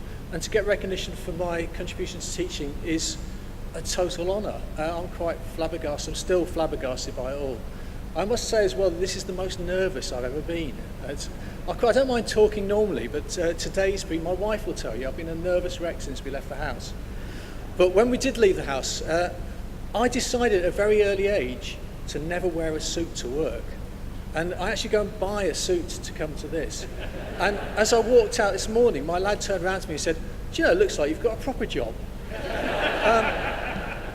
I have got a proper job. I've got a job that I look forward to every day. I love doing sound. I love being involved with music. And for, everyone, most people who've got a job, the thing about my job is I work with people who enjoy what they do.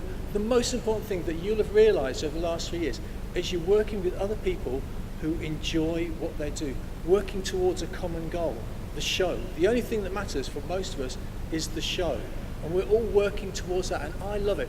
Even when I've been at Glastonbury for 2 days, I'm up to my knee in mud, I don't mind, because my whole spirit can be changed by a great show. It lifts the spirit. It's the reason why we do this. I love work. I can honestly say I do look forward to work every day, and I hope you will too as well. The only piece of advice I'm going to, because most of the good advice has already been given, but I would advise you just to say yes to everything. When you leave here, just say yes to everything. Don't go out there with any preconceived idea of what is going to be a good gig, because the one thing I've known after all these years is you never know what a good gig is going to be. I've worked with music which I didn't even know about. My best musical moment was when I was about 22, 23, working at the Nice Jazz Festival, and I came across the Count Basie Orchestra. I only knew their music from Tom and Jerry cartoons, but this is a music memory that will stick with me, because it's 26 people playing beautifully in time, beautifully in harmony, and that is still like my favourite musical memory. I've worked with so many interesting bands, and you can never predict what a good gig is going to be. You never know what group of people, and it may not be the music, it could just be the people you're working with. So I'd go out and say yes to everything. I still say yes to everything. Why can't I say yes, probably? Yes, I could probably do that. But find out what it is, but just say yes to as many things as you can. And get out there, network, and most important single thing is keep a good attitude. What is going to get you work is having a good attitude. That being on a sunny disposition, going out and working, because you're going to get to the end of the day and you're going to do a great show, and it'll all be fantastic. So good luck with your careers. Go out there, work hard, keep tweeting, and network and have a great time. And I hope you all look forward to work as much as I do every year, every day. Thanks a lot. Bye.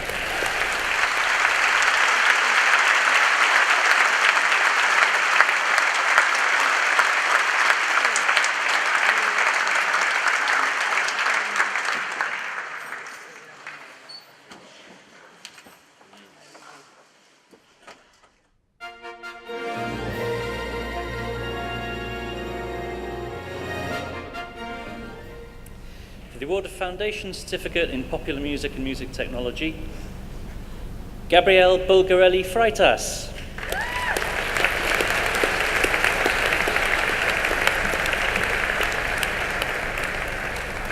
Austin Thomas Philstrup.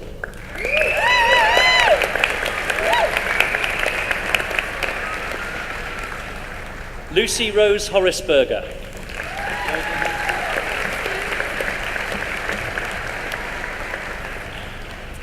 Malaika Kazi.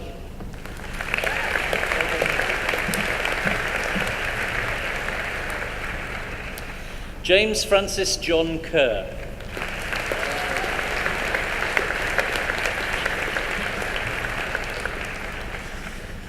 With distinction, Anais Villa Casanovos.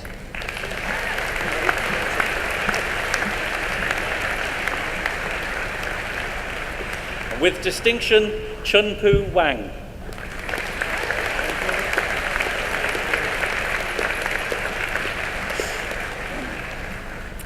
And Junmo Yang.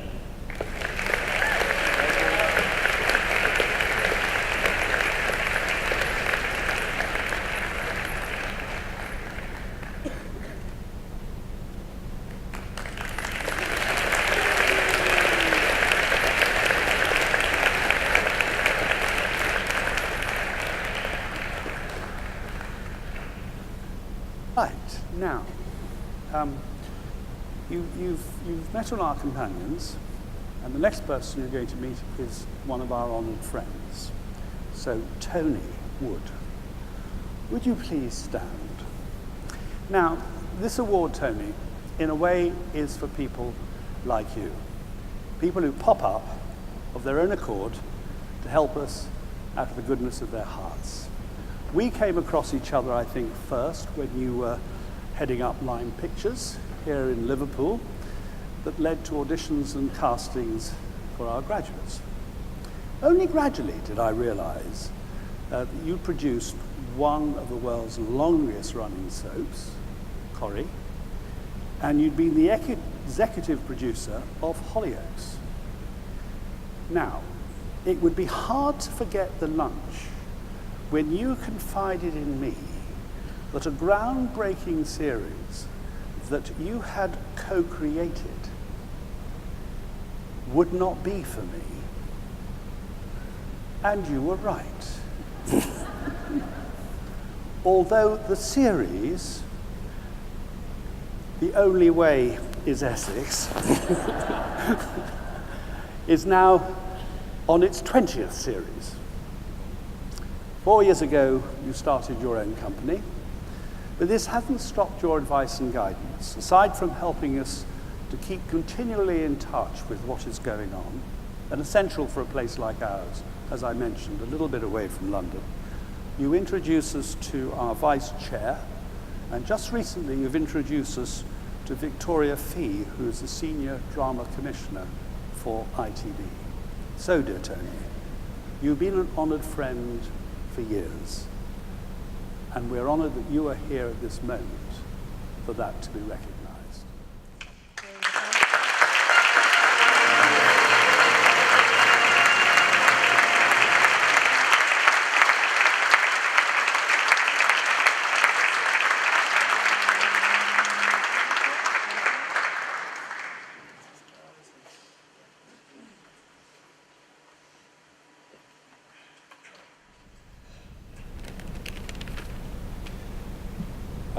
A couple of observations.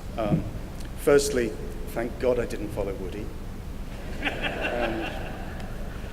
And secondly, a piece of advice, as we're all giving some advice, I would say always think ahead. If I hadn't been too stupid not to have thought ahead, I would have censored my biography and put some of the things I was more proud of on there. But there we are, The Only Way is Essex. Very good.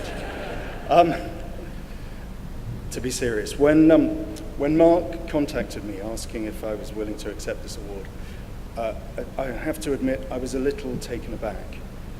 Truth be told, I believe any association with LIPA to be an honour in itself. This is an institution built on integrity, talent, guile, and passion. It's everything I would like to embody in my own creativity. I've spent what by now feels like several lifetimes working in television, an environment I entered entirely by chance. Working for the Liverpool Playhouse Youth Theatre, I found myself invited to take part in a live BBC discussion show alongside Liverpool's own Phil Redmond. The callow, but gobby youth that I then was, considered it reasonable to tell Phil, one of the titans of British television, that his most recent show was a triumph of style over substance, with no story of any discernible interest. Only Phil would respond by raising an eyebrow before inquiring whether I thought I could do any better, and if so, would I like to start on Monday? And thus, I fell into television. The years passed, and it dawned on me that I knew nothing, and I found myself tipping up at that bastion of northern creativity, Granada.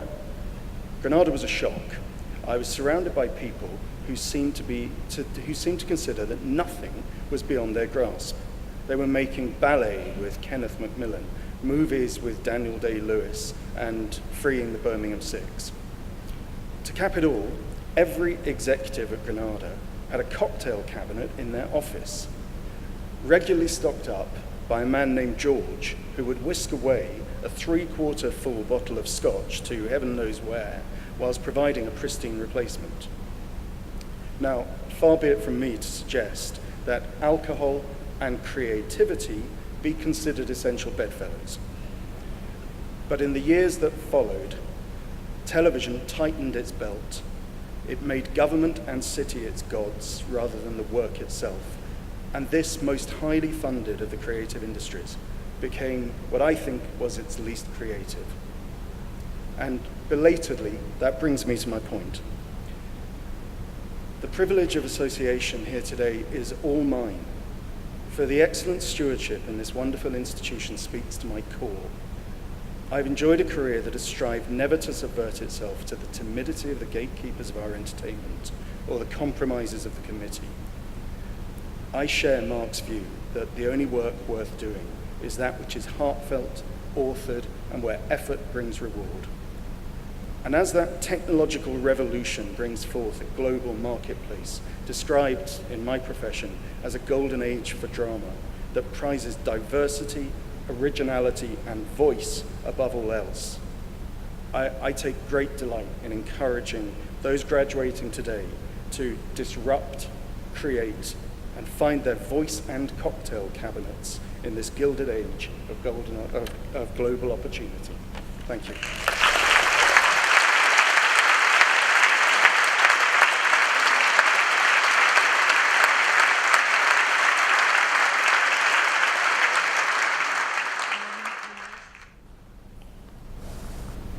Right, I'm in the wrong place. Now, this is a moment when we hear from one of our alumni. And we always try to bring alumni back, because of course alumni, which you're going to be, this is just a moment. In about 20 minutes you'll be an alumni, and we want to be proud of you. And we bring back one each year, and the one we brought back this year is, well, it's acting's turn this year.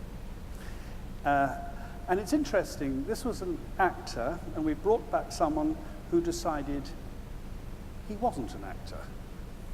He was going to be a director.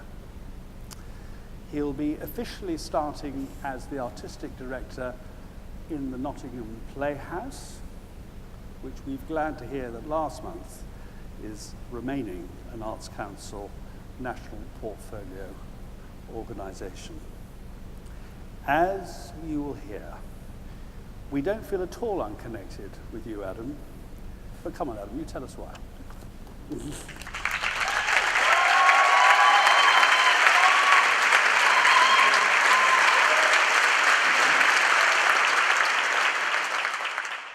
Thanks, Mark.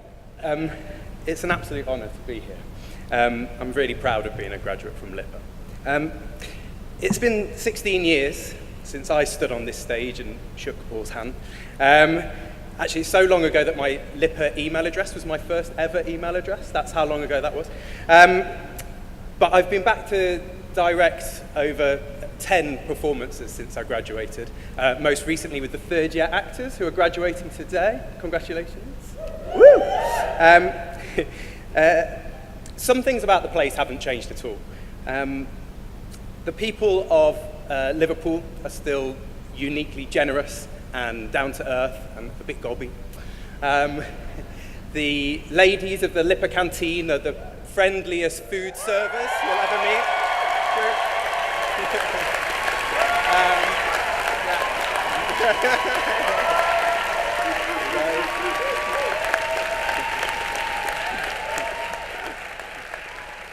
And when I was here, they were all called Julie, but Julie is still here. I can see her. Hello, Julie. Other things that remain the same are the fact that that big lift by reception is still the slowest lift on the planet.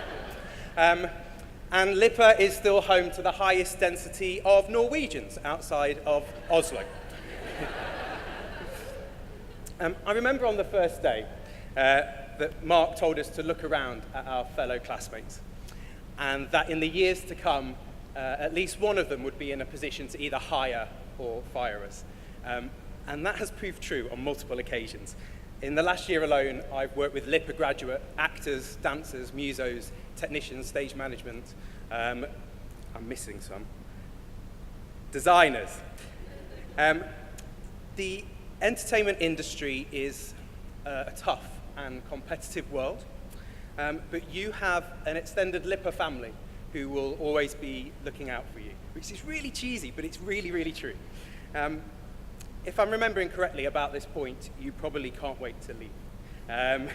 That's exactly as it should be. That's a healthy feeling. But there'll be a moment at some point in the next 12 months where you'll suddenly realize how much you miss the place, and perhaps how much you took for granted at the time. When I was starting out as a director, I was often competing with graduates from Oxford or Cambridge for the jobs. And they had this innate self-belief, and it could be intimidating. It took me several years to realize that actually, just because they had this self-belief, that didn't mean they were better directors once they got into the rehearsal room. It just meant that they appeared to be good directors. And as Woody was saying, in many cases, the appearance is actually, that's half the battle. This autumn, I returned to my home city to take up as artistic director of Nottingham Playhouse. It's a theatre that I first went to as a kid to watch Panto. I never dreamed that I'd have the opportunity to run it myself. But I suppose what I want to finish with is that everybody's path through life is different. There's no point in comparing yourself to anyone else. As you climb, you should avoid looking down, avoid looking either side. Just focus on the direction in which you're traveling. Focus upwards. Have a great graduation. Party hard, you deserve it. Thank you very much. Thank you.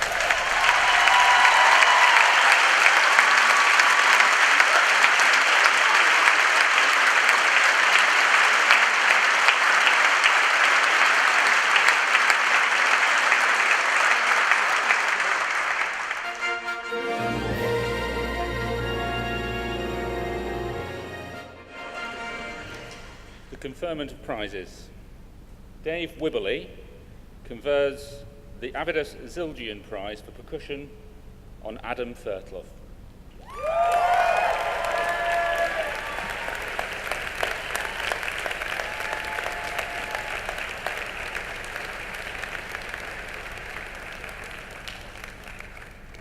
Martin King confers the Beatles Story Prizes for music on Isabella Feld, Grace Goodwin and Patrick Morrison.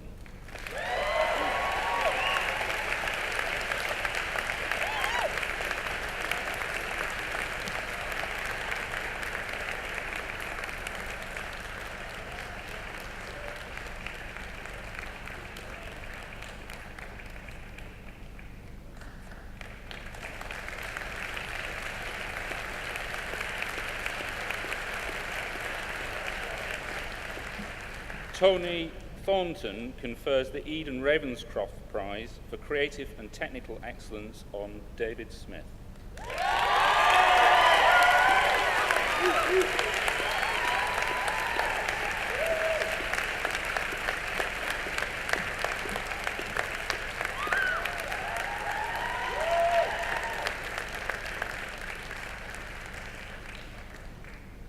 Nick Bagnall confers the Everyman and Playhouse Prize for Stage Design on Natalie Johnson.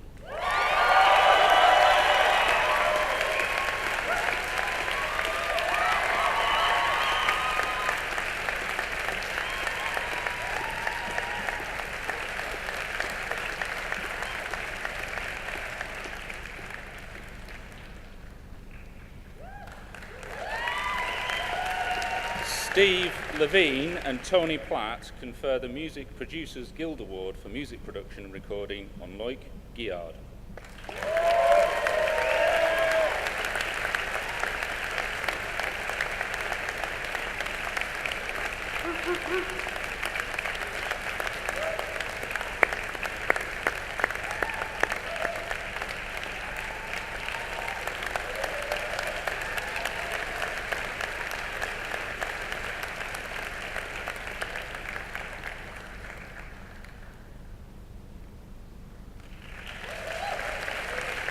Jack Drury confers the Sennheiser Student Achievement Award for Performing Arts Sound Technology on Matthew Fell.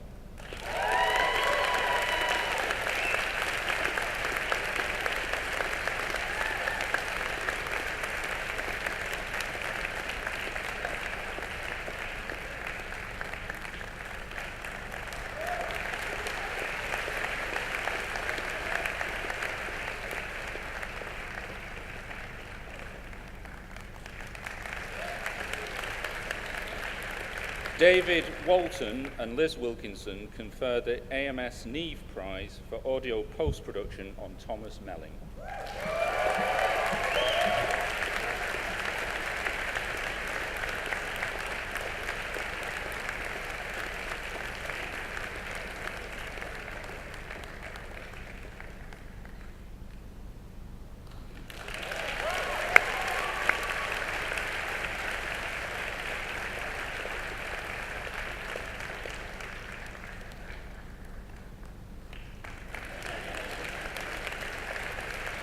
David Stark confers the Songlink Prize for Best Song Musically and Lyrically on Ian Janko Gilbert for Life.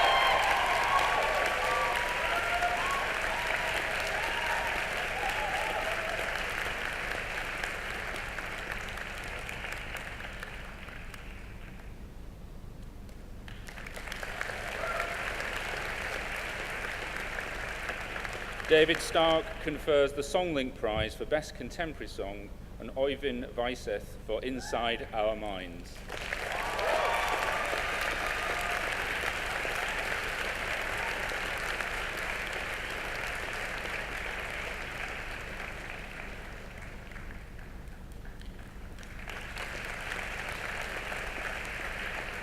Danielle Slater confers the CNI Prize for acting on Joel Brabham.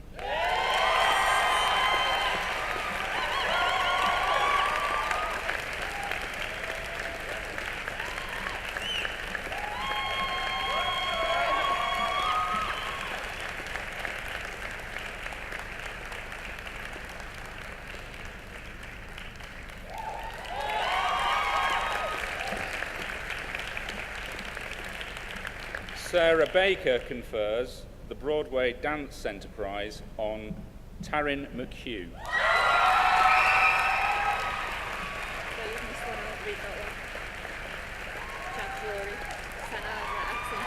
All right.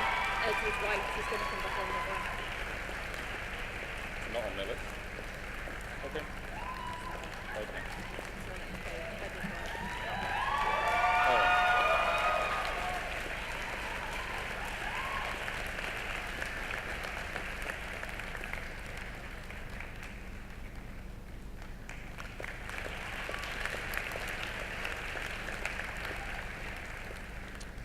Jack Drury confers the Sennheiser Studio Excellence Award for studio recording and production on Edward White.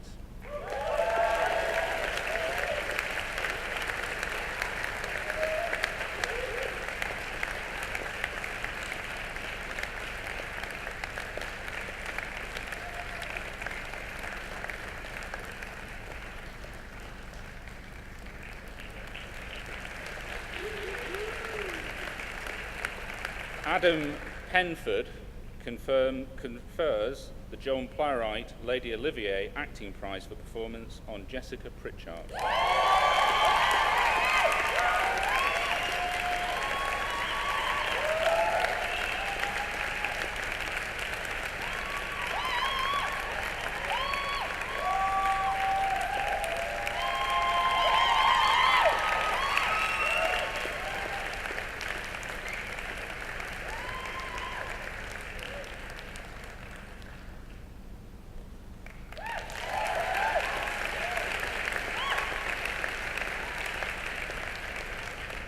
Adam Penford confers the Joan Plowright Lady Olivier Acting Prize for Ensemble on Paul Daly.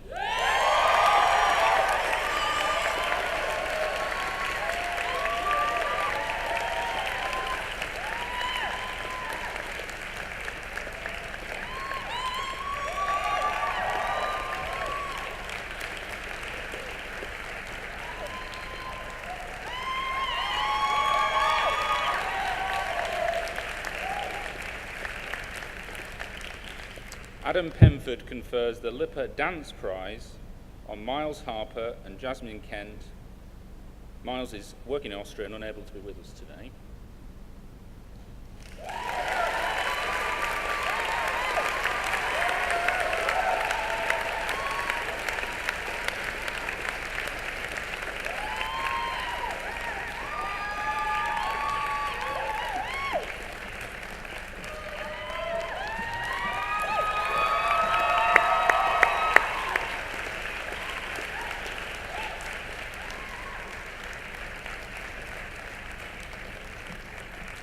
Adam Pemford confers the Anthony Field Producer Prize on Gianluca Argidiacono.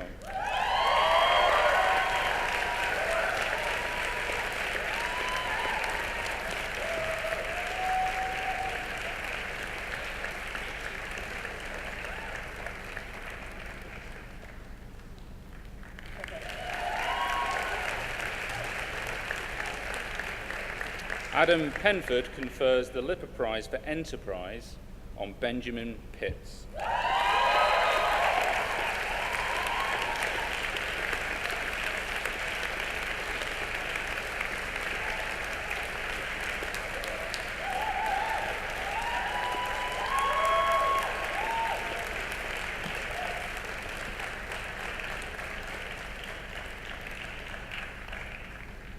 Adam Pemford confers the Lipper Prize for Management on Liam McCullum.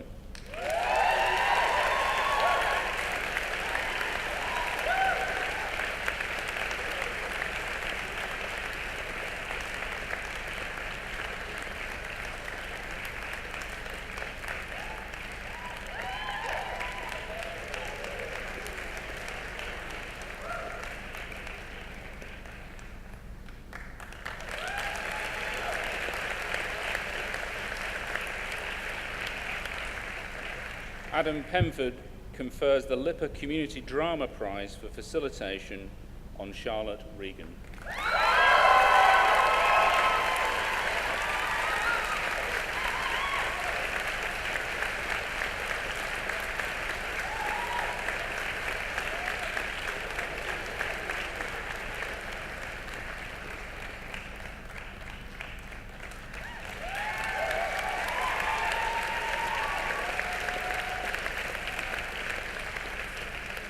Adam Penford confers the Lipper Community Drama Prize for Directing on Vary Johnston.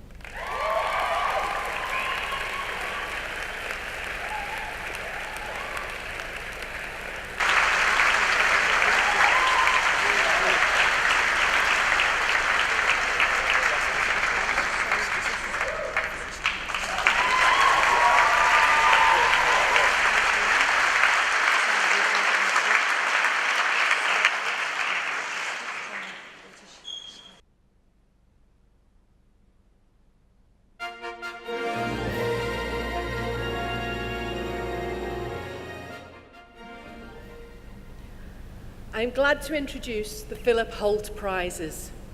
This is a unique part of our ceremony that exemplifies our values, what we feel is important. Because these prizes celebrate qualities that are not necessarily recognised by degrees or certificates.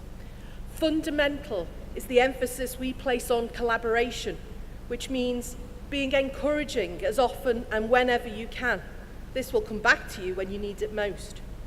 Trying to give up the sense of competing with others and realising that when one person gets better, everyone gets better. Keeping an eye out for each other. And there's another, dignity in the face of crisis. These qualities inspire. These qualities are summed up too in the phrase human spirit and remind us of the motto of the original institute that is still displayed in our entrance hall, that we were not born for ourselves alone, but for the whole world. These awards have been nominated by staff and by students sitting here now, and no one knows that they've been nominated. We'd like to acknowledge financial support for the prizes from the P.H. Holt Charitable Trust and from Paul. The following people, although they're not receiving a prize now, deserve an honourable mention. Manager Kim Skugland, musicians Christopher Johan Clark Charoux, Megan Solo Guinto, sound technicians Henry Bentham and Thomas Melling, and theatre performance technician Katie Lord.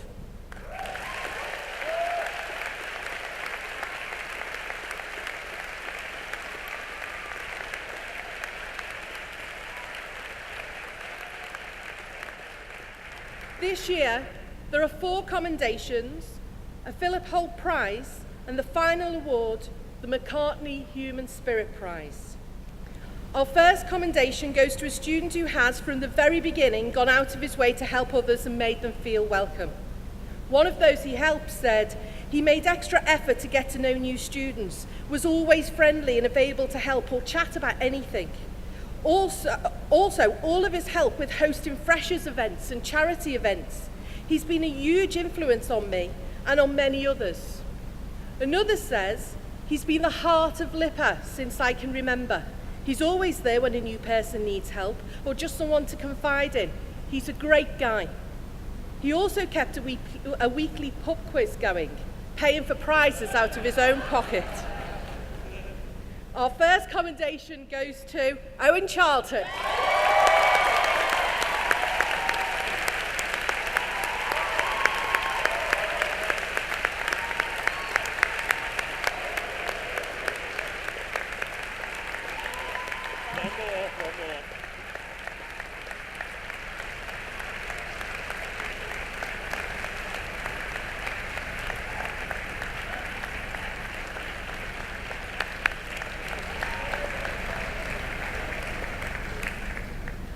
Our second commendation is recognised because he has, as one person simply put it, participated, making possible show after show after show after show. As another said, he's gone way above and beyond his calling as a sound technology student and gone out of his way to get involved in shows in many different ways. From the obvious sound roles to flyman, even heading up the department on one show, as well as lighting, crew and rigging, he's taken it all in his stride and been a jolly nice chap along with it, often lifting the spirit of others when the stresses of a show come to reality. Our second commendation goes to Matthew Fell.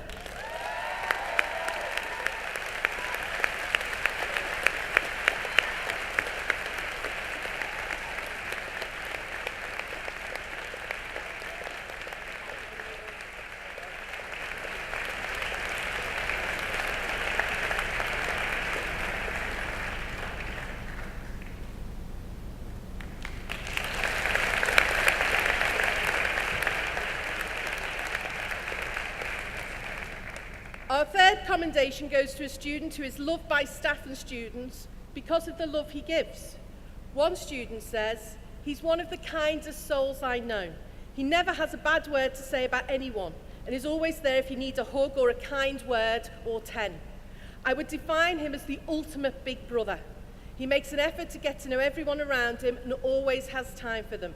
He's the man I would always turn to make me feel good about myself and is a strong advocate for us in Liverpool and our institutional spirit. A staff member agrees.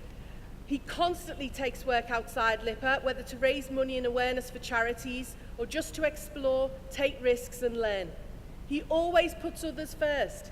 He is a listener, a safe place that students go to be heard and not judged. Our heartwarming commendation goes to Paul Daly.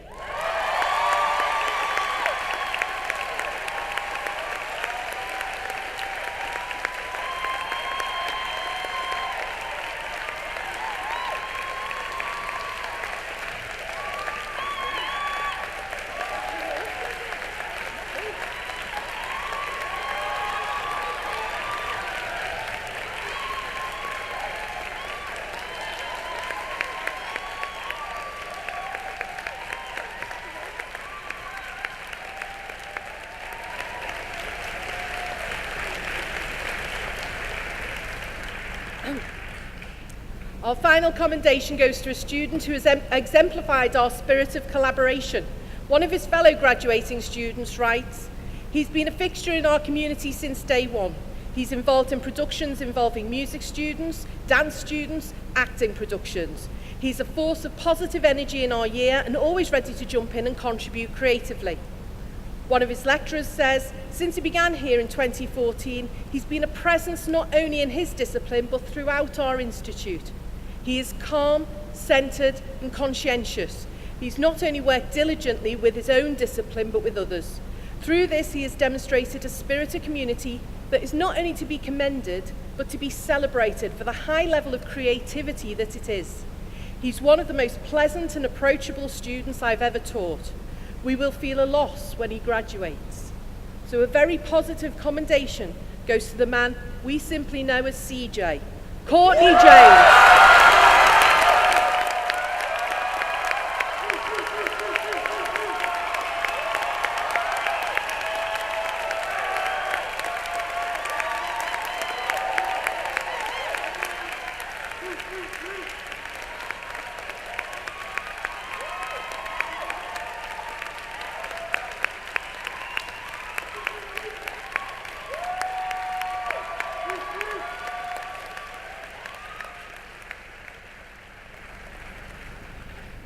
And now to this year's Philip Holt Prize.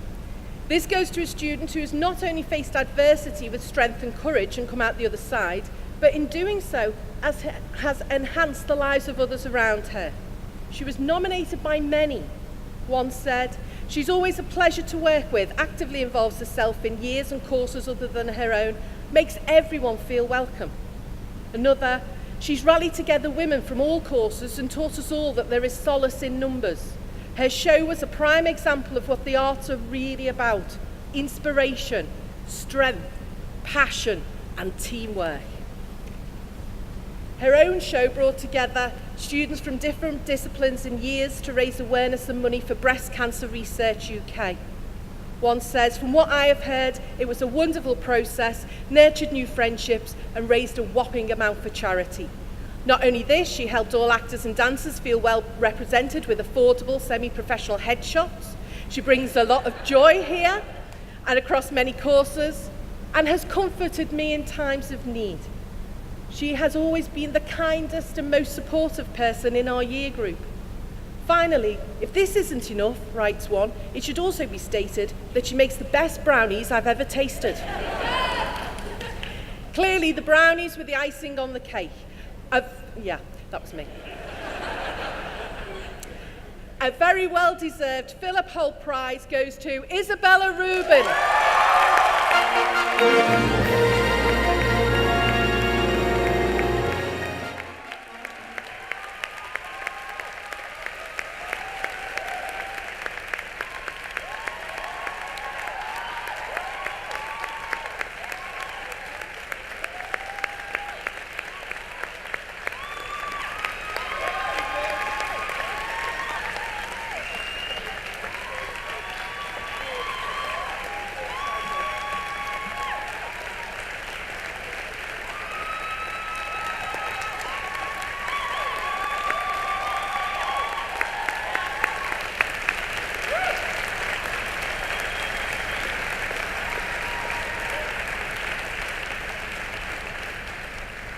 And now, the McCartney Human Spirit Prize.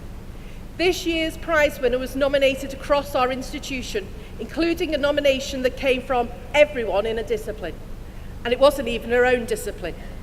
Comments included, "She's always happy to help with anything and has gone out of her way many times to help people in times of need, even if it means staying till the early hours and giving up her free time, regardless of what course you're on or what problem you have." Another, her commitment and passion to her work was limitless, often far surpassing all expectations. Persistence and raw efficiency seemed habitual. She truly was a humble and heartwarming spirit in the studio, in whom I had absolute trust. A member of staff commented, "She has blossomed into a professional right before our eyes, and not only has she done fabulous work on her assigned shows, she also in her third year is taking on leading and finding the team for our first year show. Knowing that she is at the helm brings great comfort to all of us, as we know she will do a fantastic job while also setting a professional example to our first years." A student from our own discipline commented, "I think if you were to ask every technical and design student from current years and past, they would agree that their time has been made easier by her. Not only is she super skilled, but she's so willing to share her skills to help people along their way. This is the spirit we reward." The McCartney Human Spirit Prize for 2017 goes to Taser Stavanska.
Thank you, Mark. Thank you, everyone. Thank you, all the teachers, for a brilliant job. I love coming here because it's full of so many memories for me. And I won't get into it because it's all a little bit emotional. So I'll start off crying. Anyway, yeah, one of the things about LIPA, which was when I went here, the Liverpool Institute for Boys, High School for Boys, is the history. When Mark and I were faced with this prospect of saving this derelict school, I realized that, you know, the school goes back to 1825. And so in a decade or so, it'll be like 200 years that it's been teaching people to go out in the world and, you know, do good. I used to come here, as I say, as one of the kids. I first came when I was 11, and we would sit down here, and the girls from Blackburn House would sit over there. That was our sister school, and they were always hidden behind this great big high wall, so we never saw them. But at this ceremony, this is like the nearest we ever got to sex. We looked at them, that's all that happened. Anyway. But the amazing thing for me was that my mum and dad would be up there. And so I can appreciate what all the mums and dads and the friends and relatives are all going through. And I think they should get a bit of applause for all the help.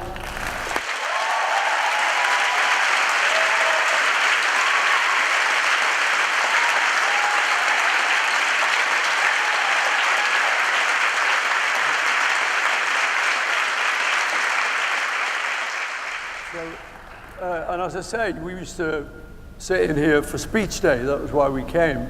And our head boy would deliver a speech in Latin, which we're all going, what's this about? But I think it was translated in the program. Actually, I think one of them's here today, Peter Sissons, who actually did the speech in Latin. Well done, Pete. But I say, it has beautiful memories for me, and I knew that we had to save the school, and I was very lucky to run into Mark, who had the spirit that really helped us actually pull it off. I went to the school with my mate George Harrison, and so I would say to people, half the Beatles went to the school. And actually, now that we've acquired the art school next door, 3/4 of them did, because John went there. Sorry, Ringo. He didn't, you know. No, but so the great thing was, you know, that being in Liverpool and going to this school, it was a great experience that, you know, stood us in good stead for when we would go out into the world. So I want to just remind you that you are now all part of this history. In fact, everyone in this room, we're all part of this almost 200-year-old history. And I know you're going to carry that with you. I think the thing I probably love best about coming here to these ceremonies is just the joy. There's so much happiness. It's like, sorry. It's like, it's overwhelming, you know, just to see all these happy faces, you know. So I congratulate you all for putting in the fantastic work, and you are all brilliant. You're part of LIPA history, and so I say good luck to you all, and I love you.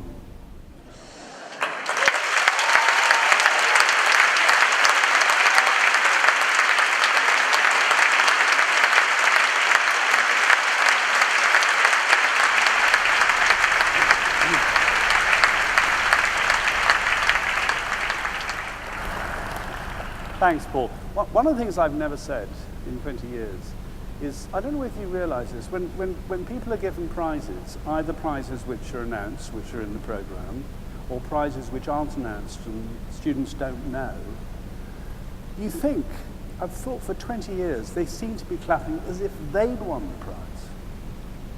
And it's that sort of wonderful generosity of spirit.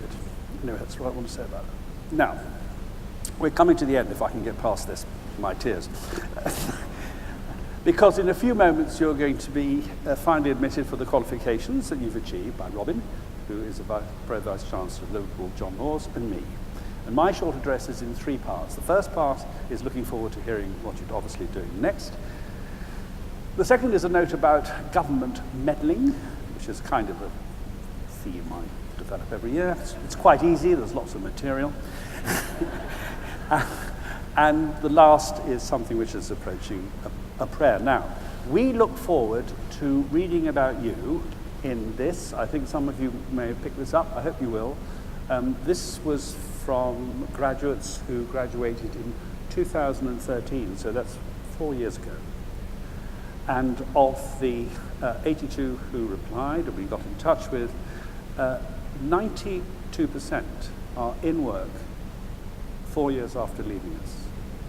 84% in the performing arts.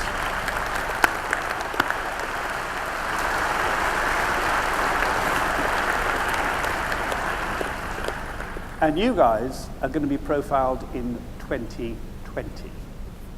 Yes! Now, Adam has nicely taken one of my opening remarks, so I can't use that. But it's easy to see when you read this how much graduates and undergraduates and working together goes on over the years. This year, I mean, I learnt this week that half the technical crew at Chester's new multi-million-pound venue are our graduates. Something else has been occurring and is gathering force. As our number of institutions expands, so do opportunities of graduates. This year, Adam, who just passed me by, I said, well, what's happening to you next year? I said, I'm working for you in the sixth form, which he is. And we've also got a sixth form theatre technician, John Kershaw, who graduated a while ago, and Eddie Chin, a long way further back, who's now an acting teacher. So, to echo one of Ian's opening remarks, your news is critical. It's why we exist, and it's why we created the institution that we have here today, and which you exemplify. Okay, second topic, the moment of protest about the madness from our political elites. A little bit of tempering at the end. The first one. Despite years of petitioning, debates in the House of Parliament, the educational blight of Michael Gove lives on with the creation of the English EBAC. The latest information last month is that between 2015 and 2016, that's the last figures for which there are statistics, there's been a further 8% drop in creative disciplines taken for GCSEs. This is the exam, if you come from overseas, we take at 16 in this country. At the same time, there's been a rise in the number of people taking GCSEs by 3%. This means, since this wretched policy was introduced in 2010, there's been a 27% drop. And this has continued and is bad news for institutions like ours because we can't improve performance without a proper foundation. So if you're in contact with anyone, with politicians, please join the chorus. And even now, just this month, the Chief Inspector for Schools suddenly came on our side. She said that the broad balanced curriculum has now faltered. Art, music, sport, humanities and drama are being squeezed. Well, actually, I think with a 27% drop, squeezed is a classic British example of understatement. But we continue to do our best. Our primary school is oversubscribed. Our sixth form, which is entering its second year, has 376 learners, higher than any predictions. And we're working on a high school bid. Actually, when you think about it, it's pretty amazing that we're allowed to go on doing these things. Meanwhile, the government is heading in the opposite direction. Maybe we're the weed they haven't noticed.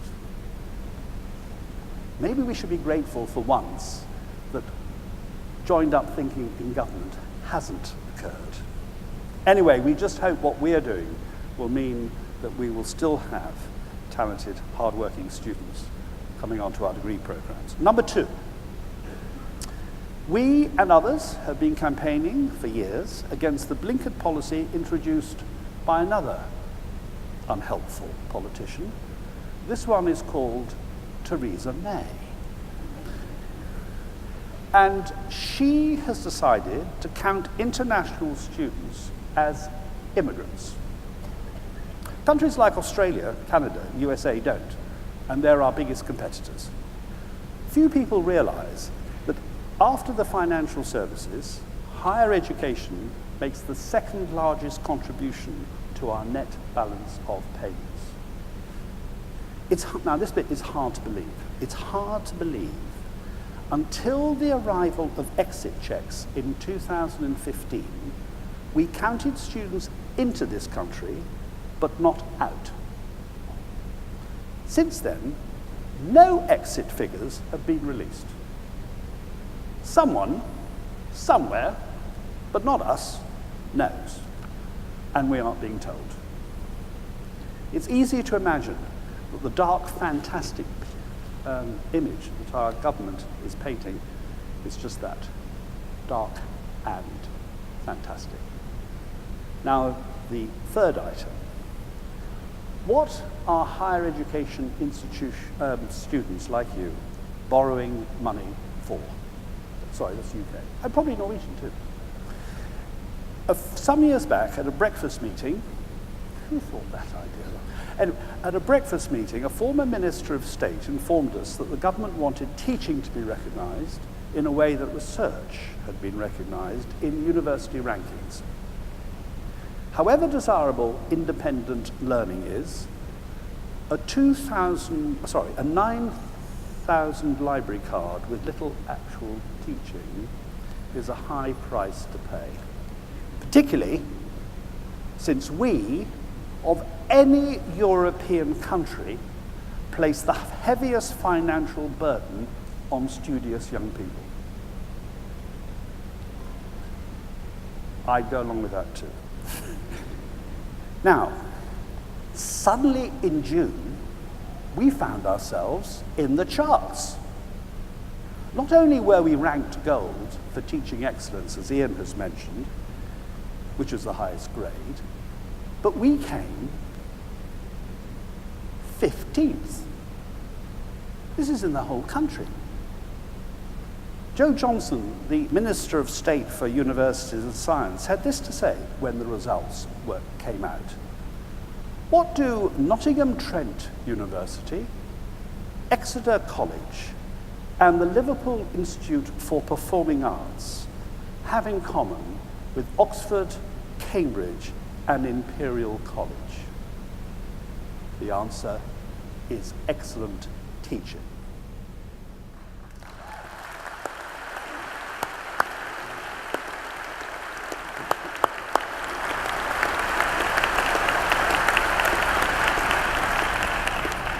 Recently, quite by chance, I came across a catch-up letter I'd written to you, Paul, in 2004, which referred to an aspiration discussion we'd had in 1994, so 23 years ago.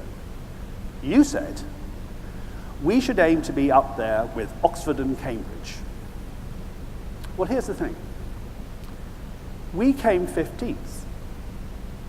Oxford came 19th. I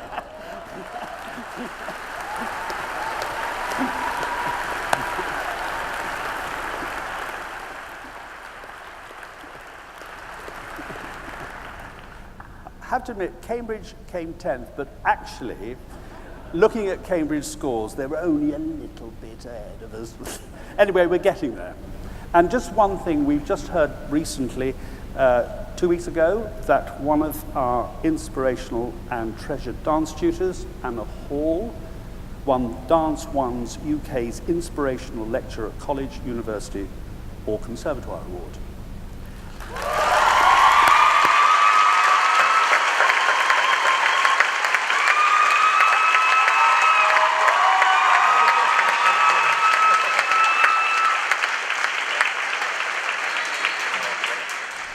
You're great.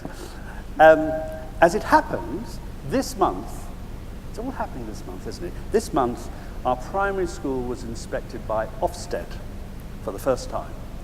We're not allowed to tell you the result. That comes out in 14 days' time. But let's just say we were pleased.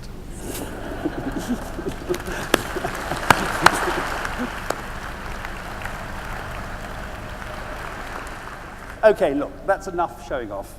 The last part. Now, like our eclectic teaching, I hope, dear students, there will be something here that resonates with your heart. Go placidly amidst the noise and haste, and remember what peace there may be in silence. As far as possible, without surrender, be on good terms with everyone. Speak your truth quietly and clearly. If you continually compare yourself with others, you may become vain and bitter, for always there will be greater and lesser persons than yourself. Life is difficult. This is a great truth, the first of Buddha's 4 Noble Truths. It's a great truth because once we understand this truth, we can transcend it. Life is not easy, nor should we ever expect it to be. The difficulties we face and overcome help us evolve. Solving problems requires courage and wisdom. Solving problems creates courage and wisdom. Facing and resolving problems helps us learn, helps us grow. If it's easy, we aren't learning. Enjoy your achievements as well as your plans. Don't be afraid of aiming high. Every achiever was nobody at some point. Be cautious in your business affairs because the world is full of trickery, but let this not blind you to the virtue that there is.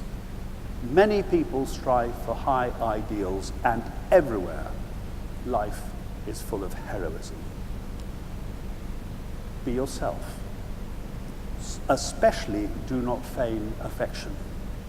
Neither be cynical about love, for in the face of aridity and disenchantment, it is as perennial as the grass. Love is not just a feeling, it's a commitment.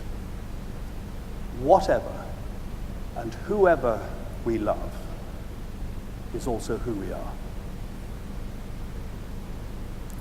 Nurture the strength of spirit to shield you in sudden misfortune. Don't distress yourself with imaginings. Many fears are born of fatigue and loneliness. Beyond a wholesome discipline, be gentle with yourself. You are a child of the universe, no less than the trees and the stars. You have a right to be here. And whether it is clear to you or not, no doubt the universe is unfolding as it should.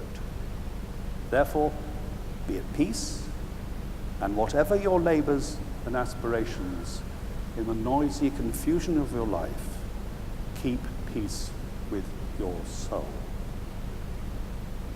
With all its shams, drudgery, and broken dreams, it is still a beautiful world. Thank you.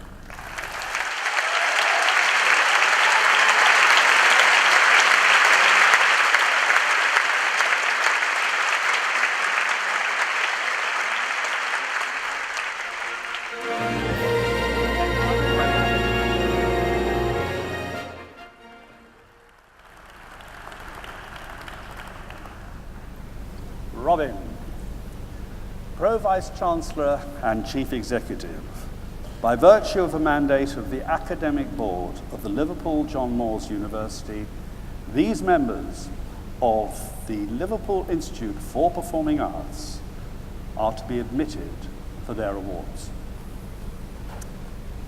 Could I ask the assembled ladies and gentlemen to stand, please?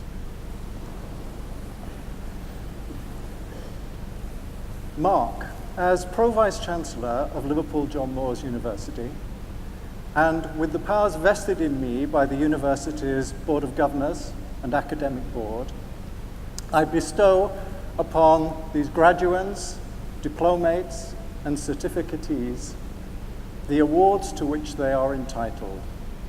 You are now graduates, certificate, and diploma holders of the Liverpool Institute for Performing Arts and Liverpool John Moores University. My congratulations to you all.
They have their own thoughts.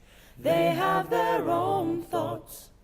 You can house their bodies, but not their souls. For their souls dwell in a place of tomorrow, which you cannot visit, not even in your dreams. You can strive to be like them, but you cannot make them just like you. Strive to be like them, but you cannot make them just like you. Your children are not your children. They are the sons and the daughters of life's longing for itself.